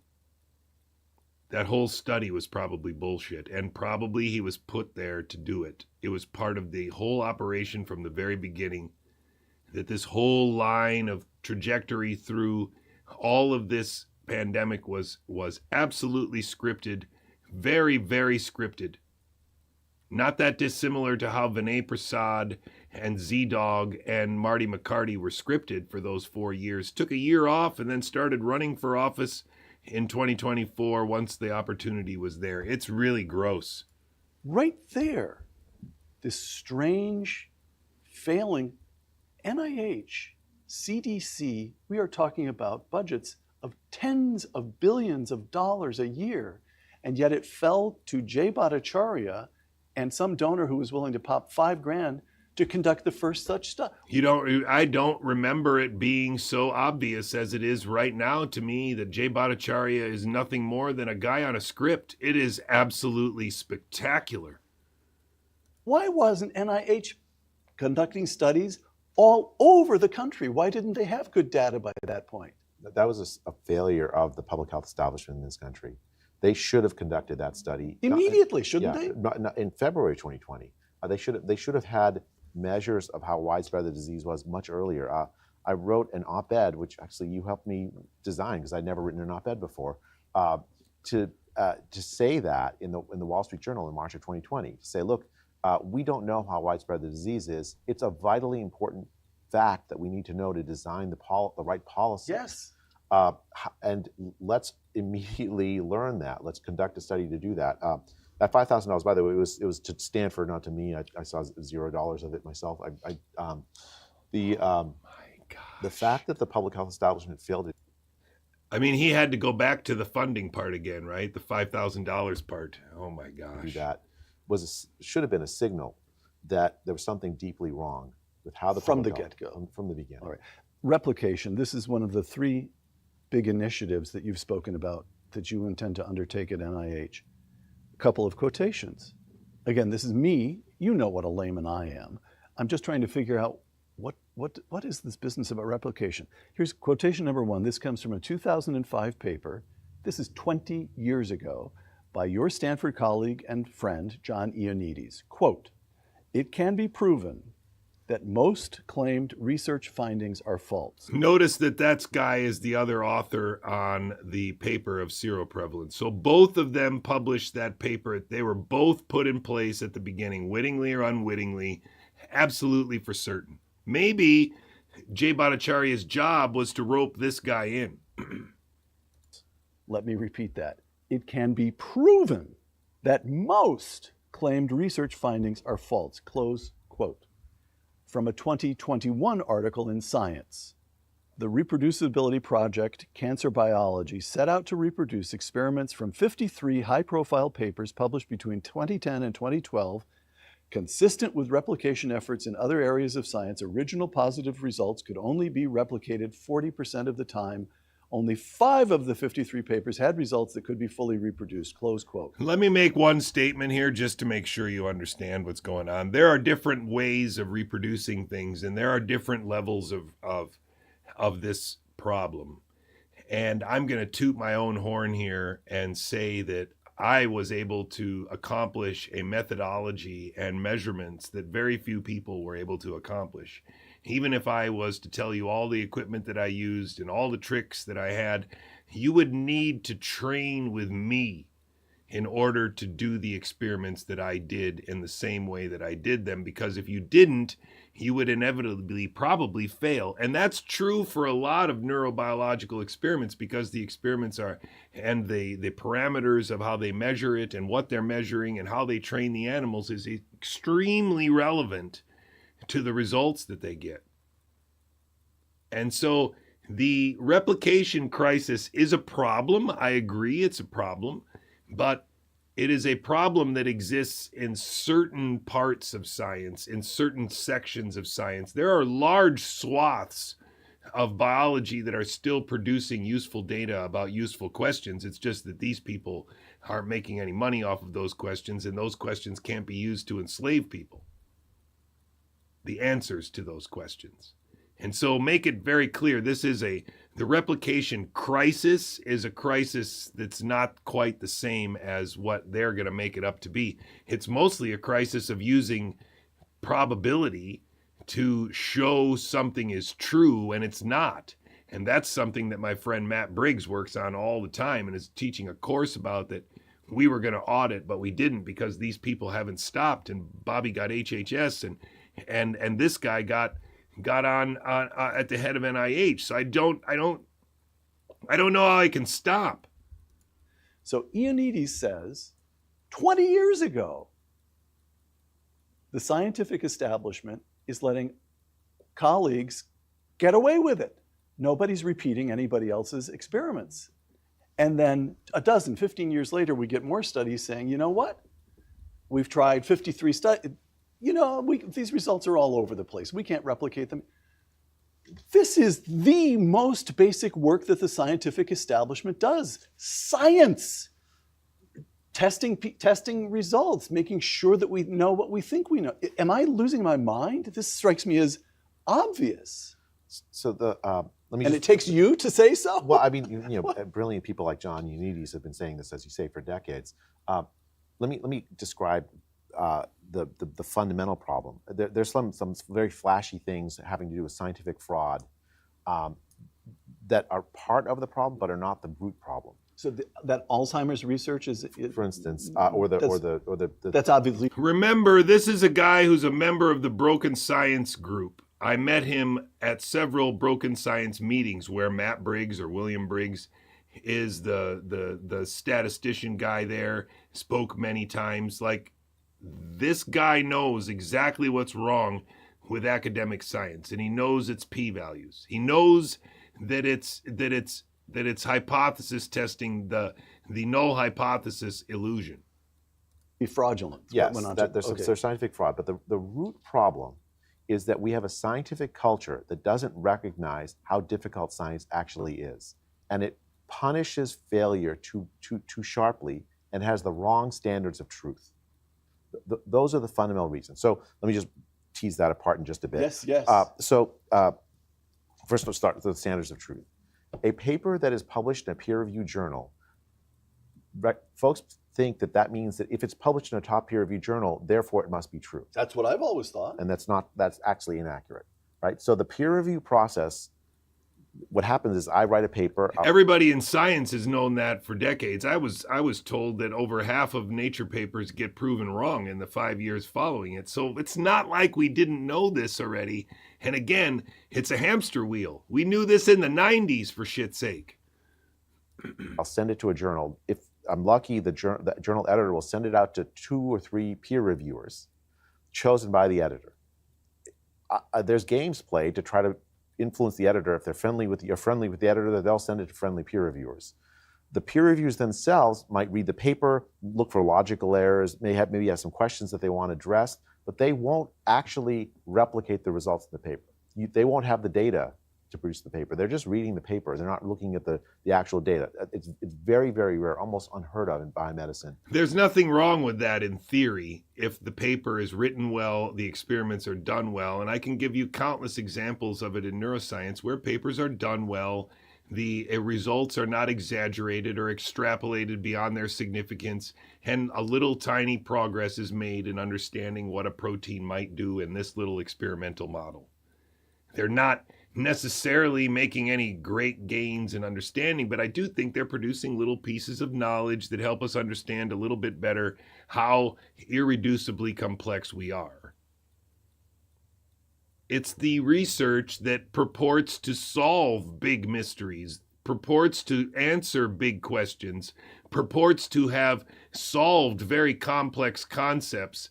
Those are the kinds of things that are not reproducible and are totally bullshit. And again, they don't seem to be able to distinguish those differences. This is really, really sad.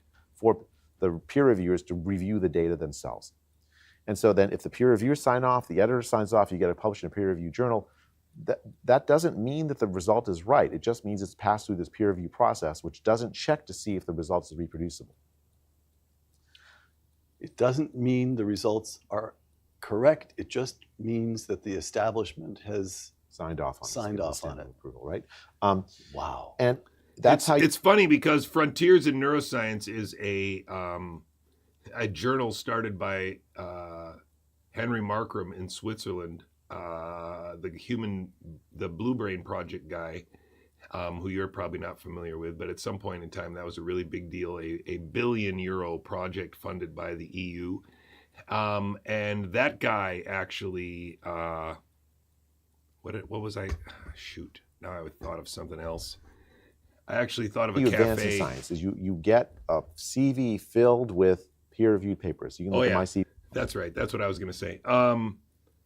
I started thinking of a cafe called the Chateau in Lausanne, Switzerland, which if you ever have the chance to be in Switzerland and go to Lausanne and just walk around and find the Chateau and have a pizza and have the Napolitano pizza and tell me that for a brief period of time you're not just in the perfect place.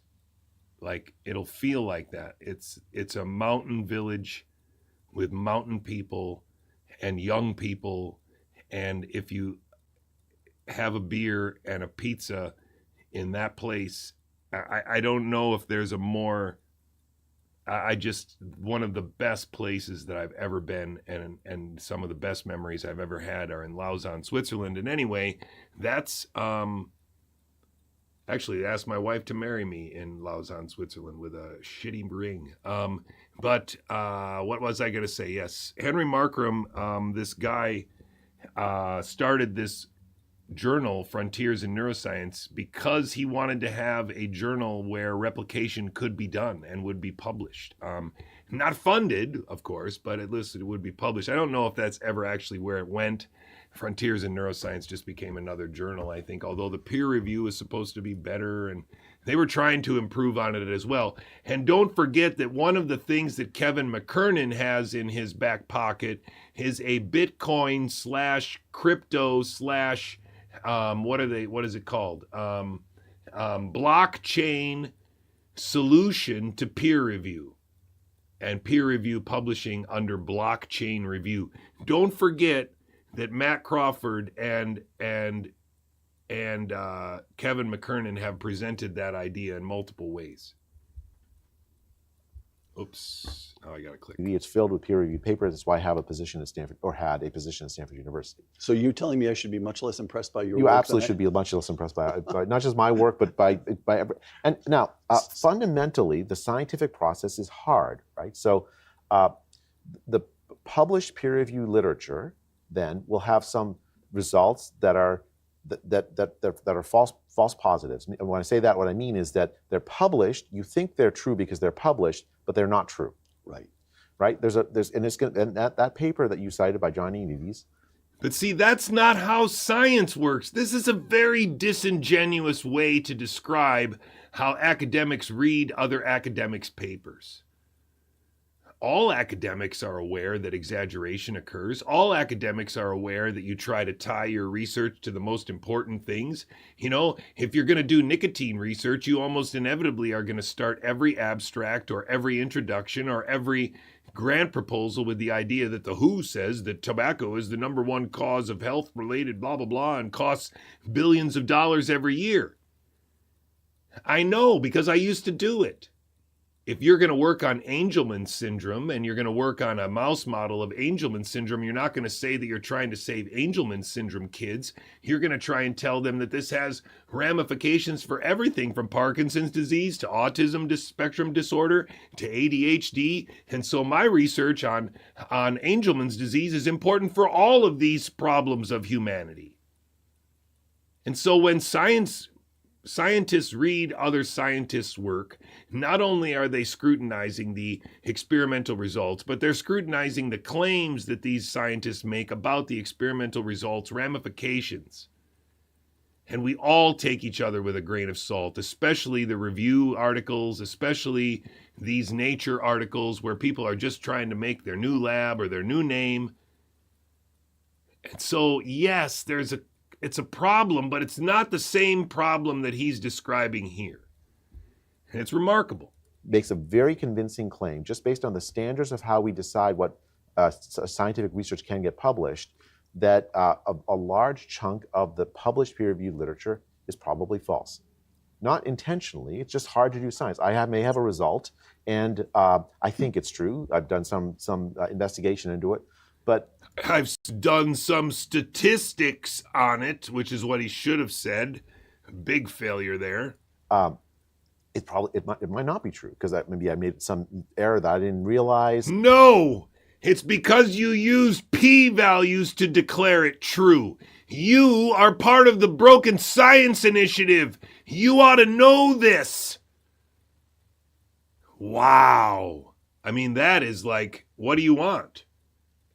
What was he invited to all those barbecues for? What did he sit there and listen to all those lectures for if he didn't absorb the big, simple message that using p-values to prove things or create facts is bullshit?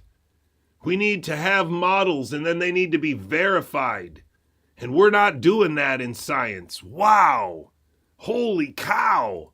Maybe the thing is it's just a lot of things just happen, and you haven't thought of everything. The right standard of truth in science then is one paper making a claim and it's peer reviewed and it's published in a top journal. The right standard of truth is do other independent research teams asking the same question using different methodology, do they arrive at the same conclusion?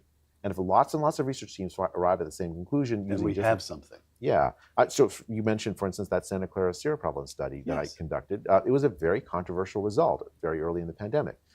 But dozens of other research teams around the world asking the same question in different settings, in different places, found results that were roughly congruent with that result. Roughly congruent, asking the same bad question. Make sure you understand that. Asking the same bad question based on the same bad assumptions. He's not telling you the truth here. He's narrative control master play right here. The fact that the paper was published in the International Journal of Epidemiology, I mean, I was glad it was published, but that's not what makes it true. What makes it true is the independent replication by dozens of other research teams that found very similar results. In places where people were older, they tend to get higher death rates. In places where people were younger, they tend to get lower death rates. We were kind of right in the middle because we were looking at people who weren't in nursing homes. Right. And so you have a basic... I like the point that Six Girl is making in the chat. You see, peer review is actually much more dangerous for what it probably doesn't allow to be published than what gets published. And that part of the problem is much more dangerous than what he's talking about. And think about that point. That is an excellent, excellent point in the chat. Well done. Basic thing when everybody learns science, and they first introduced science in 4th grade, they learned about replication. But the entirety of the scientific infrastructure is set up to not have that as the standard of truth. Okay, so that strikes me as mad, and it makes me, I mean, I'm here to represent the angry American public, that billions upon billions of dollars get spent on this year in and year out, and nobody does double checking, is essentially what you're saying. But you're also saying to me, American public, calm down. Science is hard.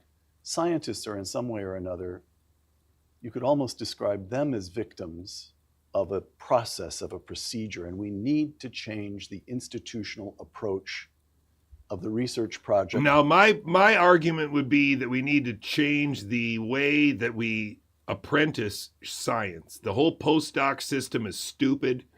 The only person who apparently benefits from having 5 postdocs is Jessica Rose, because she's allowed to go around for the last 5 years and claim that were 5 degrees as opposed to 5 consecutive failures to get tenure track. That's the extent to which this lie is occurring. That dude is promoted by people like Jessica Rose, who have masqueraded as an academic gone rogue, when in reality she's a failed academic who couldn't have gotten tenure if she tried. That's the reality of where we are. This guy is as big a fraud as Jessica Rose, and probably as manufactured.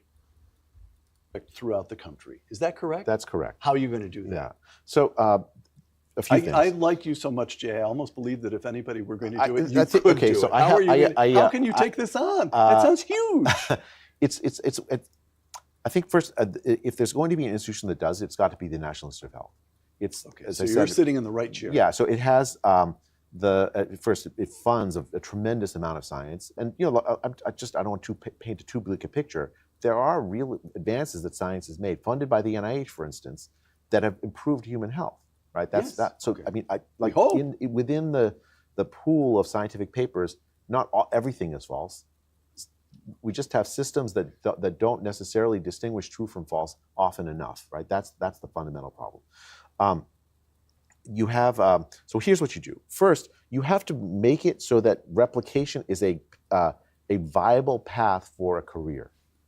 Every scientist does. Incentive. A real paper is supposedly doing the replication as part of the experiment. So this is really wacky. They're just selling a lie here, an absolute lie. This is where your doctorate in economics comes in. Yeah, we just choose incentive structures, and you create systems that. He has a doctorate in the science of economics. I mean, seriously, this is.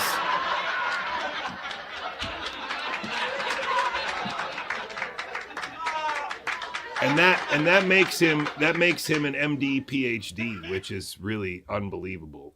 Provide the incentives in the right direction, you'll get the results in the right direction, right? basic economics, I guess. So you have to award high-profile research grants to scientists who creatively do replication work. They identify what are the key claims in the literature that need replication. By the way, if you talk to drug developers, they'll tell you this, that they do this. They do private replication because they don't trust the published biomedical literature. So they'll privately replicate. Are you telling me that the drug people are much more like they're oh my gosh, what is happening? Replicate the key results before they decide to invest, tens of millions of dollars in development. So replication is taking place, but it's in a haphazard and private way. It's not Yes. Okay. And so that's one. You have to incentivize replication by rewarding it with high-profile grants from an institution with prestige like the NIH. And you can do that at NIH. I'm going to do that. Okay. Second, you have to have a place to publish the replication work. Because right now, if you send your replication work to a top journal, there's no chance of being published. They'll say it's not original. So you have to have a high-profile place where people can publish the replication work, where it's easily searchable, so that people can get us. Isn't it weird that Henry Markram had this idea really back in 2003? That's weird. Sense of how many of these. I have a result in the literature I think I would hope is true. I can go check the journal or the literature, and they'll give me a report back of how often it's been tested for replication, how often it's been replicated. So you can can you establish the American Replication Review? We'll think and of if this in every medical library across the country. Yeah, and we'll make it searchable using these new AI methods that'll allow us to pull together what the literature is actually saying. It's a huge search engine, right? Exactly is what it turned out to be. And then third, and this is probably the most important, when scientists now are approached by somebody who wants to replicate their result, they view it as a threat. They say, "Oh my gosh, they're trying to undermine my reputation by trying to check my work." Right. But it's not a threat. It's actually No, they never think that way. Most of the time they do things like what Max Delbruck did, was that they host a workshop every year to teach everybody what they're doing so that people do replicate it, so that people do use their methods. That's why you do a postdoc, is you're going to study with somebody so that you can build on and replicate their work. This is another just absolute jackassery mythology he's laying down here. This is just wrong. It's wrong. This is not how science is done. This is not how academics behave. This is bullshit. This is extraordinary. An honor. You have an idea that is worthy of some other scientist checking you. That's a mark of honor for you, because you're making a claim that's important for science. Nobody ever tries to replicate. This is not how this works, okay? Understand that science is much more about methodology. That's what molecular biology is all about, doing it the best way, getting the high fidelity results. That's what neuroscience is about. That's what all science is about. It's about new methodologies and using them correctly. That's what drives science. And to think that it's any other way, it just means that you've never done science, because at some point when you do science, you're going to have to choose a set of methodological tools and then become a master in them. Otherwise, what are you going to do? Just send out little samples using, I don't know, a seroprevalence test and then claim you're doing science? Ah, now you see it. He didn't do any science. He got $5,000 to do a survey that included a blood test. And then he's pretending he did science. There's no methodology that he's developed. He hasn't become a master of anything like electrophysiology or biophysics at the cellular level, or measuring individual ion channels, which are all skills that I built over a 20-year career of being a biologist. And therefore, I have a skill set that I can apply to a whole plethora of questions in a whole plethora of experimental models. That's how science works. It's not some MD, PhD economist buying a bunch of seroprevalence tests that are really just proprietary versions of a pregnancy test and then going out and asking everybody to give a sample.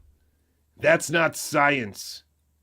That's bullshittery and performance art for a national security operation that ultimately put him in control of, or as a puppet, as a dude in a mouse suit in front of what now is the NIH slash frickin' Chuck E. Cheese's. Look at me, for example.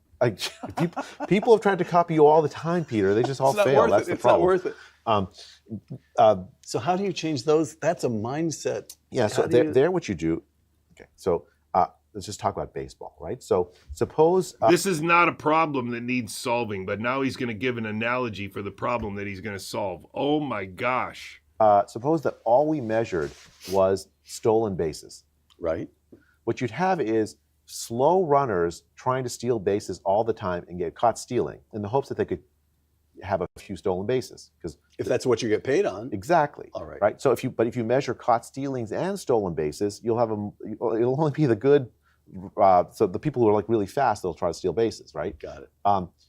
Science. I guess this guy is not a threat to my reigning king as the king of analogies, right? This guy's not a threat at all. What is this shit? Yikes. Right now, the way it measures productivity for scientists are on two bases.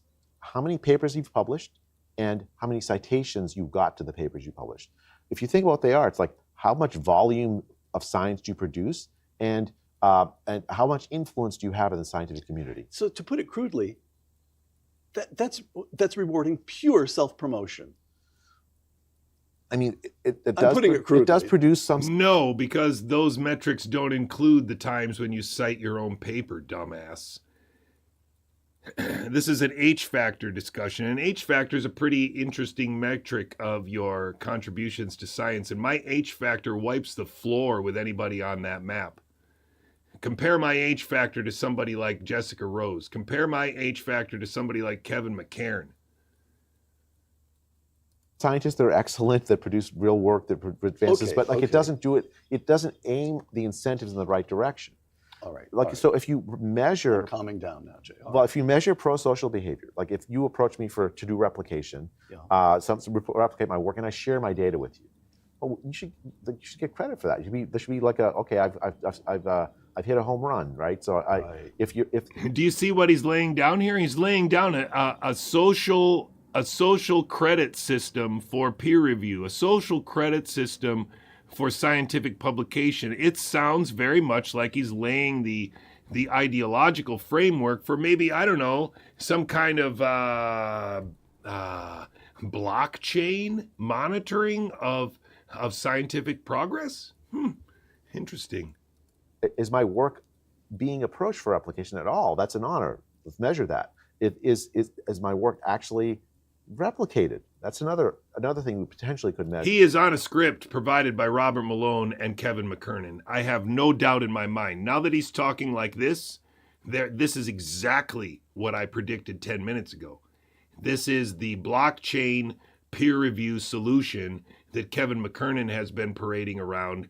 This is it. You can see it very clearly. He's reading a script from Robert Malone and McKernan. We were right. 100% right. If you make measures like that, then where you reward that kind of pro-social behavior, you reward the effort. You reward the scientists who have the courage to take on hard problems and conduct experiments and have their. We're going to use blockchain to determine who gets funding. You're going to see it. It's going to be awesome. Double checked, even if it doesn't always check it. Even if it's wrong. So that's the other flip side. I assume you're going to ask me about innovation because that's the part of it. But that's the flip side.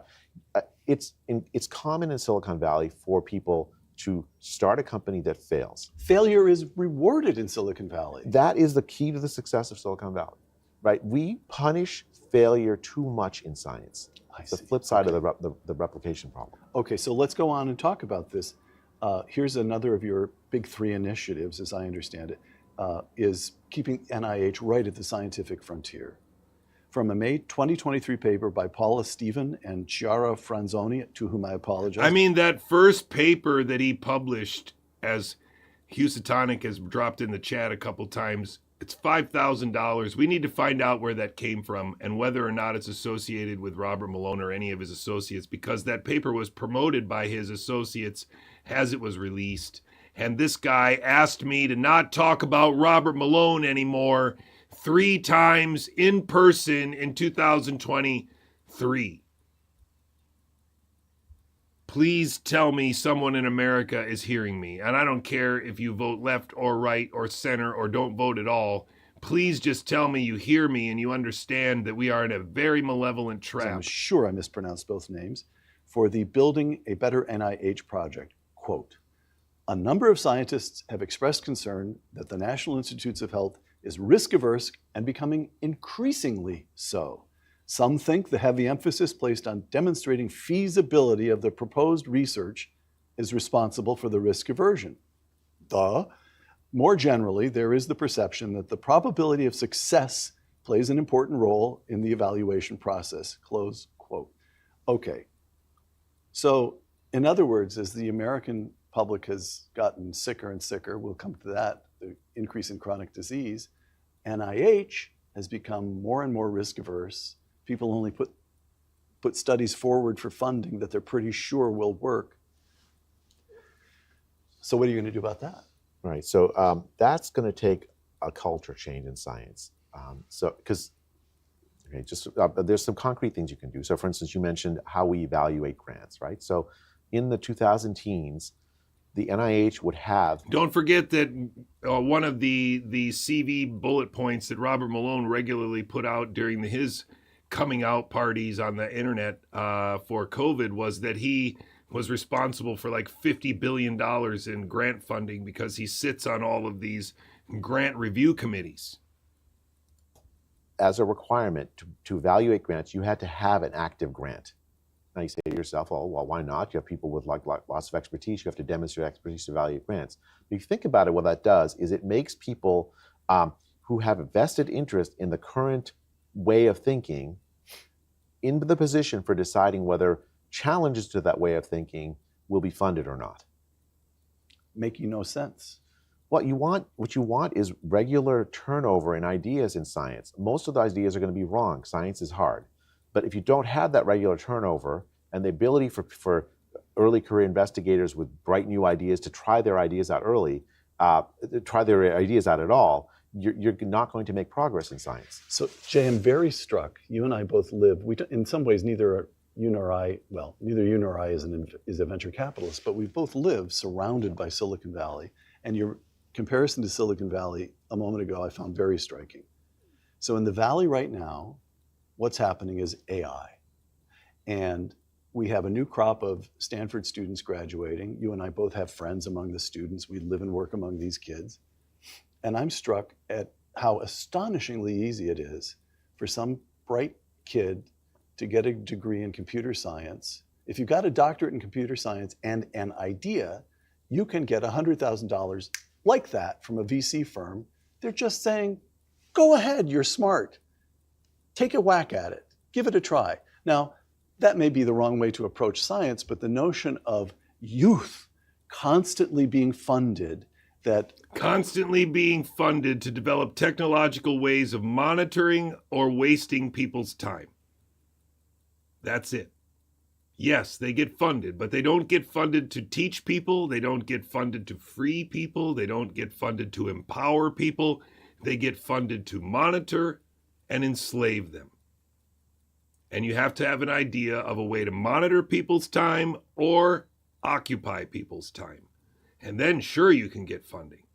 Remember, funding is essentially monopoly money to begin with because banks can create it out of thin air using fractional reserve banking.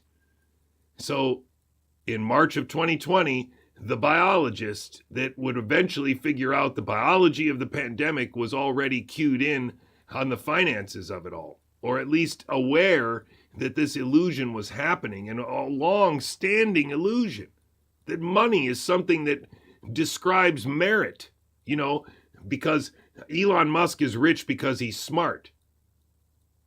Jeff Bezos is rich because he's smart. Steve Kirch is rich because he's smart.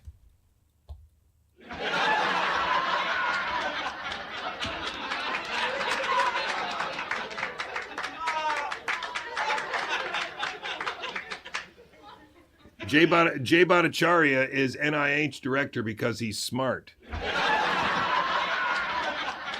portfolios of ideas being undertaken and funded, modest funding, but enough funding to get them, enough funding to find out an answer. Will this idea work? If that idea works, come back to us for more money. Knowing that 90% of any investment portfolio will go belly up.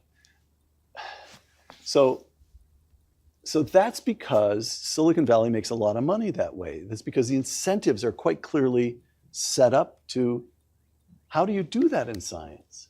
I mean, just to put a fine point on what you just said, if you have a portfolio of 50 projects that you funded, right, and 49 of them now fail we're talking utterly, about NIH now. I'm talking about both science and Silicon Valley. Okay. And 49 of them failed. It's weird, right? Because how do they fail when Kevin McKernan went on the Danny Jones podcast and said that, most scientific grants are already done when they're submitted because they have to be, otherwise they wouldn't get funded. Wow. That's weird because he's saying that most of the grants fail. But if they already were done before they were funded, then how could they fail? It's really like this guy doesn't know what he's talking about, but he's just reading a bullshit script. From the 50th cures type 2 diabetes. That's a successful portfolio. You've done something I don't for really humanity. care about yes. I don't care that the 49 projects failed. They were ex ante. In fact, good congratulations ideas. to them for trying. Exactly. They will have learned something. Yeah. Right now, what happens is the evaluation of grants. You have to demonstrate with preliminary data. If you're going to get a big investment from the NIH, you have to demonstrate preliminary data that the idea that you're proposing is likely to work. How do you do that in advance before you actually do the work? They do it with previous grant money and institutional funds and foundation money. They scrounge it together with their startup funds. This guy has no idea what he's talking about because he's never tried to do it. I did. I was trying to do it at the beginning of the pandemic. I was working on my own R01 grant. I was trying to get the attention of the faculty to give my own room. I got almost $500,000 of free equipment by asking people for it. After I had bought all of this equipment with lots of grants around the world, they gave it to me. Yes, me, at the beginning of the pandemic. All they would have had to do was just give me an extra room and a student, and I would have never been here. They really blew it with me. They really blew it with me. So what happens is, scientists, and this is something I learned as part of the grantsmanship tools of becoming a successful scientist, the grantsmanship tools of becoming a successful scientist. Holy shit. This guy is such an imposter. He is such an imposter, it makes me ill to think that I took pictures with him and thought that he was going to help me at some point. Work that that ends happen? up working. Then propose to do that work. Get the funding support for that proposed work. Hey, there's somebody in the chat over there. Nice to see you. And then try to work on the next project with the funding you get. It's fundamentally a system designed to reward incremental progress at best. Its aim is to say, look, all 50 projects I funded worked, and therefore it's a successful portfolio. But a portfolio where all 50 projects you funded worked. How do they work? Because they find a significant p-value. You see, this broken science student doesn't seem to get it, or he's purposefully obfuscating the simple truth that the way that we do science with null hypotheses that are bullshit to begin with is the fundamental failure. And it's not all science. It's just an awful lot of it. Is not a successful portfolio, even though every single project worked. It's a failed portfolio in the sense that you ex ante didn't take sufficient. You were too risk averse in what you invested in, and so you have to have a tolerance for failure, and for young scientists. Contrary to Silicon Valley, where you said very young early career people can get investments early to test their ideas out. In biomedical sciences, it is commonplace for a researcher to be It is not possible for someone to wander into a biology department, do a PhD, and in 4 years have sufficient understanding in order to develop their own research line. That is not possible. It never happens. Nobody comes into a grad school saying, I've got a list of questions that I want to ask because I've been reading since I was 4. You inevitably must apprentice. You might have an interest. You might have a general idea that you'd rather study the brain as opposed to the GI tract, but that does not fundamentally change you need to apprentice. So now he's going to say we should end the apprentice system and just give people their own money to buy whatever shit they want and teach themselves whatever they need to learn. In their mid-40s before they can have any chance of getting a large NIH grant. You have mid-40s? How about the beginning of my 50s, you asshole? He knows me.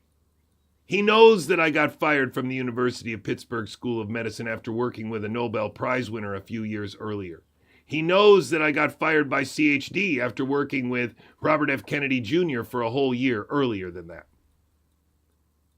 And he just ignores me and my family because he's exactly where he's supposed to be from the moment he was recruited to do the Santa Clara study. Postdoc after postdoc after postdoc, where you're essentially doing the bidding of a senior scientist for a decade or more of your youth. It's and that wasn't always like Jay, this. It's an apprenticeship. That's how it works. You think you can just go to tech school and then get out and start making knives and sell them for $3,000 each because you're a custom knife maker? That's not how this works. This is just a guy who doesn't any clue what he's talking about. Just talking bullshit right now. I'm sorry, but this is, again, I'm just being the layman. That sounds like a medieval guild. That sounds like a closed shop protecting itself. I'm sorry to say, protecting itself. It's broken, and I want to fix it. And people have recognized this is broken for a long time. But I think the NIH. There have to be all kinds of good people within the system who, in some sense, know better. Yeah, I mean, but again, the incentives are set up. And they take really good care of their postdocs, and they pay their postdocs really well, and they fight for their postdocs to get extra space. Yes, there are a lot of faculty members who take very good care of their apprentices. It doesn't look like it on paper. They can't pay them as much as they would like to, but it's not what they're saying here. It's a terrible system. It doesn't work very well. People need to be paid more at the lower levels, but the way that they train people is not wrong. What they fund is wrong. How much money they spend on bad null hypotheses, yes, that's all wrong. But he's not really describing the problem in an honest way. He's characterizing it very, very ineptly. To reward a successful project rather than to reward successful portfolios. It's set up to create vast, sort of high. And so if you don't understand project and portfolio in this context, I guess he's just talking over your head. I mean, come on, this is just jackassery. Hierarchies where people at the bottom of the hierarchy are feeding into your ideas. Rather than... I need to get lunch, ladies and gentlemen. Don't forget that your consciousness is prime real estate. If you let people like Jay Bhattacharya determine what you're thinking about and really think that he's saying something profound, you are already enslaved. Get off of Rumble. Get off of X. Get off of these more perverted places where you have no idea who you're talking to, like Telegram and Signal, big Signal chats. Just get rid of all of it. You know, you can send emails to me and your family and friends. It works great. Ladies and gentlemen, bad biology is the trap that we're in. Evolution because DNA is the central lie. Endemicity is one of these myths that based on that lie. It's for all the marbles. That's why there's a fake anti-vax movement in America. If you want to see through it, understand there's an irreducible complex background composed of genetic signals that come from bacteria and the phages they produce. And that irreducibly complex background could have been distorted as a novel spread simply using a non-specific set of PCR tests, which they most certainly used and put out over 200 of them in the USA alone, 200 EUA tests all off the market now. And if you use their tests to find their ghosts, you weren't finding real ghosts and you were never a ghostbuster. Ladies and gentlemen, thanks for being here. Intramuscular injection is still dumb. RNA still can't pandemic, and transfecting heavy people is still a crime because the population pyramids are real. Thanks for being here. I hope you have a great weekend. I don't think I'm streaming this weekend, but you never know. There might be a surprise, and otherwise I'll be back on Monday for another thunderous week. And maybe some Biology 101 finally again. I think I've kind of pounded this nail deep enough into the wall. I don't know if it's going to come back out or not, though. That's what keeps happening. the nails, I'm pounding all the nails into the deck on one side, and then I walk over to the other side of the deck and all those nails are out again. And so as long as this show of traders who I have a personal relationship with, and incidentally a personal vendetta with many of them, this show's never going away. So I hope your family is well. I hope you have a great weekend, and I hope you stay off of social media as much as possible. Thanks for being here. Love you all very much. See you soon.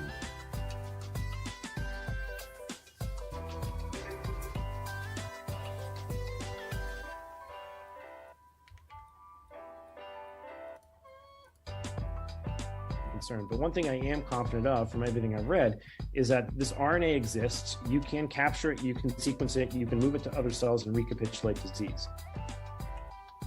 A condition that we will not call autism. I don't like the word autism. He was vaccine damaged.